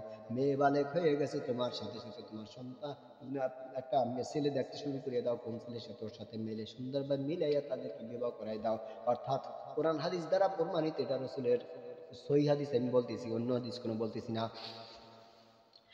তোমার ছেলে বালেগ হয়েছে, তোমার মেয়ে বালেগা হয়েছে, কেনই তুমি দেবা না? জানিয়ে রাখো গো, যখন ওই সন্তান বালেগ হইয়া যায় বা বালেগা হইয়া যায়, মেয়ে যখন বালেগ হয়ে যায়, ছেলে যখন বালেগ হইয়া যায়, তখন ওদের ওই যৌবনে পানিতে ওরা সহ্য করতে পারে না। এই যখন নাকি তোমার লোহার কাছে চুম্বক থাকে, চুম্বকের কাছে লোহা থাকে, সাথে সাথে চুম্বক লোহাকে আঁকড়িয়ে ধরে, পাকিয়ে ধরে। ঠিক এমন একটা পানি গো, আন্নুতফাতাম সাজেন, নাপাক পানি দ্বারা সৃষ্টি করছে, আর এমন একটা শক্তি পানি গো। এই পানি সামলাইয়া এই জমিনে কোনো কুতুব নাই যে ধৈর্য করে থাকতে পারে গো। হয়তো ভাই কুতুবে আলম যিনি আছেন তিনি বিবাহ করে ফেলাইছেন কোরআন সুন্নাত মোতাবেক, এই জন্য তার দ্বারা কোনো অঘটন ঘটনা ঘটে না। কিন্তু তুমিও কি কুতুব গো? কে কয়জন কুতুব আছে একটু এখানে কমেন্টস করে জানাও যে আমার জীবনে কোনোদিন ইনজিল কোনোদিন নড়াচড়া করে না, কোনোদিন অপত্র গ্রহণ করে না, বা আমি স্থির আছি। যদি থাকো তাহলে আলহামদুলিল্লাহ, তাহলে তুমি কি হয়তোবা তুমি হিজড়া, হয়তোবা তুমি হিজড়া, এই জন্য তোমার নড়াচড়া করার প্রয়োজন নাই। তা নাহলে তুমি আল্লাহর ওলি হইয়া আছো, এটা হইতে পারে। আমি দুইটার একটা মাইনে নিলাম। কিন্তু এই জামানায় কয়জন আল্লাহর ওলি আছে আর কয়জন হিজড়া আছে আমার বুঝতে বাকি নাই। চক্ষু দেখলেও বোঝা যায় কত যুবক আসে হাতে পায়ে ধরিয়া বলে, হুজুর আমি বড় অন্যায় করেছি, আমি বড় অন্যায় করেছি, অমুক মেয়ের সাথে অপকর্ম করিয়া অবস্থা বেতাল করেছি হুজুর, সন্তানের বাবাও হয়েছি, কিন্তু এখন কি করব গো? বিবাহের জন্য প্রস্তুতি নিয়ে, যুবক বিবাহের জন্য প্রস্তুতি নে, তাকে সন্তুষ্ট করে বিবাহ করে স্বামী সংসার করে যা, এরকম পরামর্শ দিয়ে বিবাহ ব্যবস্থাপনা করে দিছি। বহু যুবক আসছে গো তদবির নেওয়ার জন্য, একটাও মিথ্যা কথা নয়, আল্লাহর কসম গো। আমি অনেক তদবির এরকম দিয়েছি, তাহলে এরকম যদি যুবকদের পরিস্থিতি হয়ে থাকে, যুবতীর কি পরিস্থিতি এরকম হয় না গো? এই জন্য আল্লাহ রাসূল সাল্লাল্লাহু আলাইহি ওয়াসাল্লাম বলছেন, যখন বালেকা হয়ে যায় সন্তানদেরকে বিবাহের ব্যবস্থা করিয়া দাও। এই কথাগুলি যখন আমি উন্মুক্ত ভাবে মসজিদে মিম্বারে বসে বলছিলাম, তখন কিন্তু সরকারের বিরোধিতা কথা বলছি। এই কথা কিন্তু এক মুসলিম বলে বলেছিল, হুজুর কোরআন হাদিসের আলোকে কথা বলবেন, কিন্তু সরকারের বিরোধিতা করে কথা বলবেন না। ওই নাফরমানের বাচ্চাকে আমি বলতে চাই, হারামির বাচ্চাকে বলতে চাই, তুই তো বড় হারামি, বৈধ মায়ের অবৈধ সন্তান ধারণ করছিস তুই। এ কুকুরের বাচ্চা, তুই তো মানুষের বাচ্চা হইতে পারো না, তুই তো জানোয়ারের বাচ্চা, কোনোদিন মানুষের বাচ্চা হইতে পারো না। যারা কোরআন হাদিসের বিরোধিতা করো, এই গালি দিলে তো আমার নয়, মালিক দিয়েছে। উলাইকা কাল আনআম বাল হুম আযাল, ওই সকল প্রাণীর চেয়ে নিকৃষ্ট কিছু কিছু বান্দা, কিছু কিছু বান্দা বলা হয়েছে বন্ধু। আবার ঘাড়ে টাইনে নিলে হবে না, হুজুর গালি দিয়েছে, আমাকে দিয়েছে, আমি আপনাকে দিচ্ছি না। আমি হক্কানি পীর মুরিদের আপনার শত্রু না, হক ব্যক্তিদের শত্রু না, যারা বদ, যারা বিপরীত, যারা নষ্ট, তাদেরকে আমি গালিগালাজ করে দিচ্ছি, যারা উপযুক্ত তাদেরকে দিচ্ছি। কুকুরের বাচ্চা, শুকুরের বাচ্চা তো অবশ্যই বলবো, মানুষ হইয়া কুনতুম খায়রা উম্মাতিন উখরিজাত লিন-নাস তা'মুরুনা বিল মা'রুফ ওয়া তানহাউনা আনিল মুনকার। এ আশরাফুল মাখলুকাত, যারা জানোয়ারের মতন কাজ করো, তাদেরকে কুকুরের বাচ্চা, শুকুরের বাচ্চা বলে গালিগালাজ দেওয়া তো কোনো গুনাহ নয়। আল্লাহ তাআলা নিজেই দিয়েছেন, উলাইকা কাল আনআম বাল হুম আযাল। কিছু কিছু মানুষ রয়েছে যারা কুকুর শুয়ারের চেয়ে, চতুষ্পদ প্রাণীর চেয়ে নিকৃষ্ট। বলবোই না কেন বন্ধু গো? এ বন্ধু, জানি না কোশনের কাছে কথা বলতেছিলাম, কেনই তুমি ছেলে মেয়েকে এরকম ভাবে বালে ঘর সাথে বিবাহ দেবা? এই জন্য দেবা, কোনো ক্ষতি নয়, কোনো ক্ষতি নয়, উপকার আছে। বলো এইডস রোগ হবে, এইডস রোগ। আরে বেঈমানের দল, কোরআন হাদিসের বিপরীত শয়তানের দল, শিক্ষিত রূপে শয়তান। তোরা শুনিয়া রাখ, জানিয়া রাখ, আমার মালিক বলেছে এই কথা, আমার আল্লাহ রাসূল বলেছে এই কথা। তাদের বিপরীত ভাবে তোরা বলে এইডস রোগ হয়। এইডস রোগ তো তোদের মতো কুলাঙ্গার মার্কা সন্তান যারা, তারা তাদের হবে। যারা কোরআন মানবে না, হাদিস মানবে না, বিপরীত ভেবে চলবে, তাদেরকেই তো এইডস রোগ হবে। বিভিন্ন রোগ ব্যাধি তো তাদের জন্য হবে। পাত্র ব্যবহার করবে, অপাত্র কেন ব্যবহার করে? গরুর দল, একটু বোঝো না? যদি নিজ পাত্র গ্রহণ করিয়া থাকে, নিজ পাত্র সুন্দর ব্যবহার করতে হলে অপাত্র কোন ব্যবহার করার প্রয়োজন হয় না। আমার স্ত্রীর ভিতরে যা কিছু আছে, তোমার স্ত্রীর ভিতরে তাই আছে, সুতরাং আমার স্ত্রী তুই, আমি কেন তোমার স্ত্রীর কাছে যাব? একবার চিন্তা ভাবনা করো না, কুলাঙ্গারের বাচ্চা। গালি দিলে বারবার গালি গালাজ পেদার বাজে, ধরো ধরো, যতবার ধরো, হক কথা টাস টাস করে বলতেই হবে। আমার প্রতি রাগ হইয়া বাজার হইয়া যদি এক এক থাল প্লেট, আপনার এক প্লেট গরম ভাত খেয়ে যদি গলাটাকে ফুলিয়া ফেলাও, তাতে আমার মতন আব্দুল্লাহ কিছু আসবে যাবে না। হক কথা টাস টাস বলতে হবে, বলবেই। আমার গলাকে কাটিয়া দ্বিখণ্ডিত করিয়া, আমার গোস্তকে টুকরো টুকরো করিয়া উত্তপ্ত গরম তেলের ভিতরে যদি দাও, টাস টাস করে পড়তে, আর ওই গোস্তের টুকরায় কথা বলে, আব্দুল্লাহ হক কথা বলছে গো, আব্দুল্লাহ হক কথা বলছে। কেন মানো না, কেন মানো না? আল্লাহ রাসূল সাল্লাল্লাহু আলাইহি ওয়াসাল্লাম বলছেন, এই জন্য বিবাহ দেবা। ও যদি কোনো আকাম কুকাম করিয়া বেড়ায়, সমস্ত গুনাহ কিন্তু তুমি গার্ডিয়ান বাবার হবে, তুমি মা গার্ডিয়ানের হয়ে যাবে। কেননা তোমরা তো উপযুক্ত হয়েছে, এটা তো কোরআনের কথা, এটা তো রাসূলের হাদিসের কথা। ওরা চুম্বু কারণ লোয়াং হয়ে গেছে, এখন ওদেরকে প্রয়োজন মিলাই দেবা। সমস্যা কোথায় আছে? কোনো সমস্যা নাই। সরকার বলতে পারে গো, তাহলে ওদের খাবারের ব্যবস্থা কি আব্দুল্লাহ তুমি করবা? ওদের যত প্রকার পোশাকাদি আছে, যত যা লাগবে তাকে তুমি দেবা। ওদের এখন লেখাপড়ার বয়স, ওরা এখন বিবাহ করলে তো ওই কাজ নিয়ে ব্যস্ত থাকবে, ওই যে ওদের ওই চুম্বুকের কাজ আর লোহার কাজ নিয়ে ব্যস্ত থাকবে। তাহলে কোন সময় লেখাপড়া করবে গো? কোন সময় কি করবে বলো? নাফরমানের বাচ্চা, আমি তোকে বলতে চাই, এই কথা সব শুনিয়া নে। বরং স্থির থাকবে, স্থির থাকবে। ওই কাজ যখন তোরা চুম্বুকের লোহা এক হইয়া যাইবে গো, তখন আর ওদের ভিতরে আউট কোনো কাজ করবে না, বরং সুস্থ মস্তিষ্কে লেখাপড়া করবে। একটা উত্তর, যদি তুই বলো টাকা পয়সা কোথায় পাবে, বিবাহ শাদীর সময় এই অল্প বয়সে ওরা ইনকাম সোর্সের ব্যবস্থা করে। নাফরমানের বাচ্চা, তো শুনিয়া রাখ, জানিয়ে রাখ, তোর ভিতর বুদ্ধি নাই। এই জন্য তো বলছি তুই শিক্ষিত রূপে শয়তান, আসলে প্রকৃতপক্ষে তুই শিক্ষিত না। শিক্ষিত মানুষের কথা এরকম হয় না, কারণ আল্লাহ রাসূল বলছে এইটা তুই বলিস বিপরীত, কোরআন হাদিসে বলে এইটা তুই বলিস বিপরীত, সুতরাং তুই মূর্খের বাচ্চা, মূর্খ। ইবলিশের বাচ্চা, ইবলিশ তুই কোনোদিন ভালো মানুষ হইতে পারস না। তুই বৈধ মায়ের জন্মগ্রহণ করতে পেটে জন্মগ্রহণ করতে পারো, কিন্তু আসলে তুই হয়েছে শয়তানের দোকাবির অবৈধ সন্তান।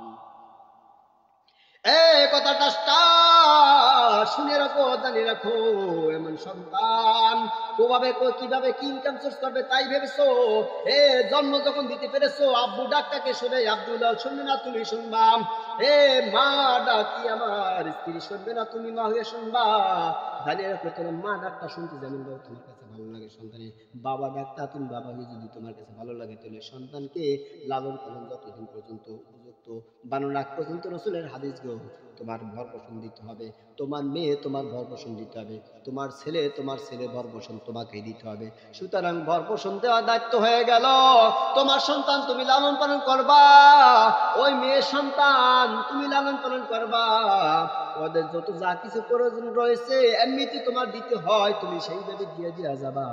ওরা সুন্দরভাবে ক্লাস করবে, এক জায়গা থেকে এক স্থানে বসবে। ওই সহশিক্ষা যদি জায়েজ করো গো, তাহলে এইভাবে জায়েজ করো, একজন স্বামী স্ত্রী মিলে ভেবে করবে। সহশিক্ষা চালু করছো না জায়েজ হারাম ভাবে, একই ক্লাসের ভিতরে অন্য একটা মেয়ে আপনার বেপর্দা ভাবে পড়াশোনা বা বেপর্দা ভাবে থাকে, এই সাইডে আবার ছেলেরা থাকে, এই হারামির দল দাঁড়িয়ে রাখো। শুনে রাখো, মাস্টার রূপে শয়তান তোরা প্রকৃতপক্ষে মাস্টার নও, তোরা ডাস্টার। ডাস্টার দিয়া পিড়ে তোদের পাশা লাল করে দিতে মন চায়। বদমাশের দল। আমি কিন্তু খারাপ যারা তাদের কথা বলছি, যারা কোরআন হাদিসের বিপরীত তাদেরকে আমার এই কথাগুলি বলছি। এ মাস্টার না, তোরা ডাস্টার। এই ডাস্টার দিয়ে পিড়ে তোদের মাথা ফাটাই দিতে আমার মন চায়। বদমাশের দল। নিজের মেয়েটাকে যদি এইভাবে রাখো, শরীফ পিজিন করে, তোর মেয়ের দিকে যদি ওই কুলাঙ্গার সন্তান বারবার করে এমন করে তাকায়, তোর কাছে কেমন লাগবে হারামি? তুই মাস্টার হয়েছে না ডাস্টার হয়েছে আমি বুঝে আসে না। কেন তুই এই ক্লাসে বসো, তুই একবারও করো না কেন? এরকম ক্লাস আমি করাবো না, সহকারী শিক্ষা সহশিক্ষা আমি করাবো না। ছেলের জন্য আলাদা ক্লাসের ব্যবস্থা করো, মেয়েদের জন্য আলাদা ক্লাস ব্যবস্থা করো, আলাদা রুম করো, মেয়েরা আলাদা ভাবে মেয়েরা মেয়েদেরকে পড়াবে, ছেলেরা ছেলেদেরকে পড়াবে। এই কথা বলতে গেলে বিভিন্ন সাইড বা সাইড আইসা যাবে ইন্টারনেটের ভাইয়েরা বোনেরা। আমি কোনো বক্তা নয়, মনে করতে পারো তক্তা, কিন্তু কথা টাস। জানি রাখো, এই কাজটা যদি সরকার করে, আমি আকুল আবেদন করব, ইউনূস ডাক্তার ইউনূস সাহেবকে আমি আকুল আবেদন করব। বর্তমান 25 সালের আমাদের বাংলাদেশের ভিতরে যিনি রয়েছেন প্রধানমন্ত্রীর দায়িত্ব পালন করেন ডক্টর ইউনূস, তাকে আমি আকুল আবেদন করব।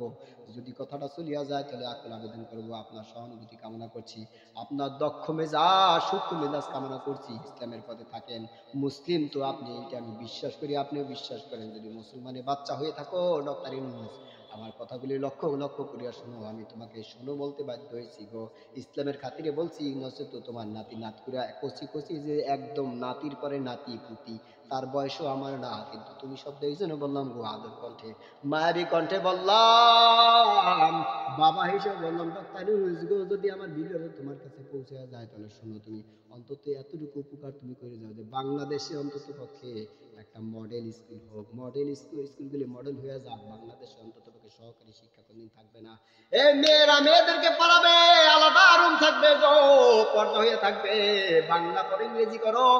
আর ডিসি মিসি যাই হও না কেন কোনো আপত্তি নাই, অবশ্যই বাংলা, অঙ্ক, ইংরেজি, সমাজ বিজ্ঞান, কম্পিউটার ইত্যাদি ইত্যাদি সব কিছু শিক্ষা করবে আমাদের সন্তানেরা, কোনো সমস্যা নয়। তারা এমপি মন্ত্রী ব্যারিস্টার, তারপরে আপনার ডক্টর, যত যা কিছু আছে সব কিছু হবে, কোনো আপত্তি নাই। তবে পর্দা পুষিত হইয়া হোক, কোরআন হাদিস মোতাবেক হোক। তো আমি বলতেছিলাম বাবা ডক্টর ইউনূস গো, আমি আপনাকে বলতে চাই, যদি ভিডিওটা আপনার কাছে পৌঁছে যায় কোনোভাবে, তাহলে অবশ্যই কাজটা করবেন। অন্তত পক্ষে আখেরাতে যদি নাজাত পাইতে চাও, ডক্টর ইউনূস আমি আকুল আবেদন করছি।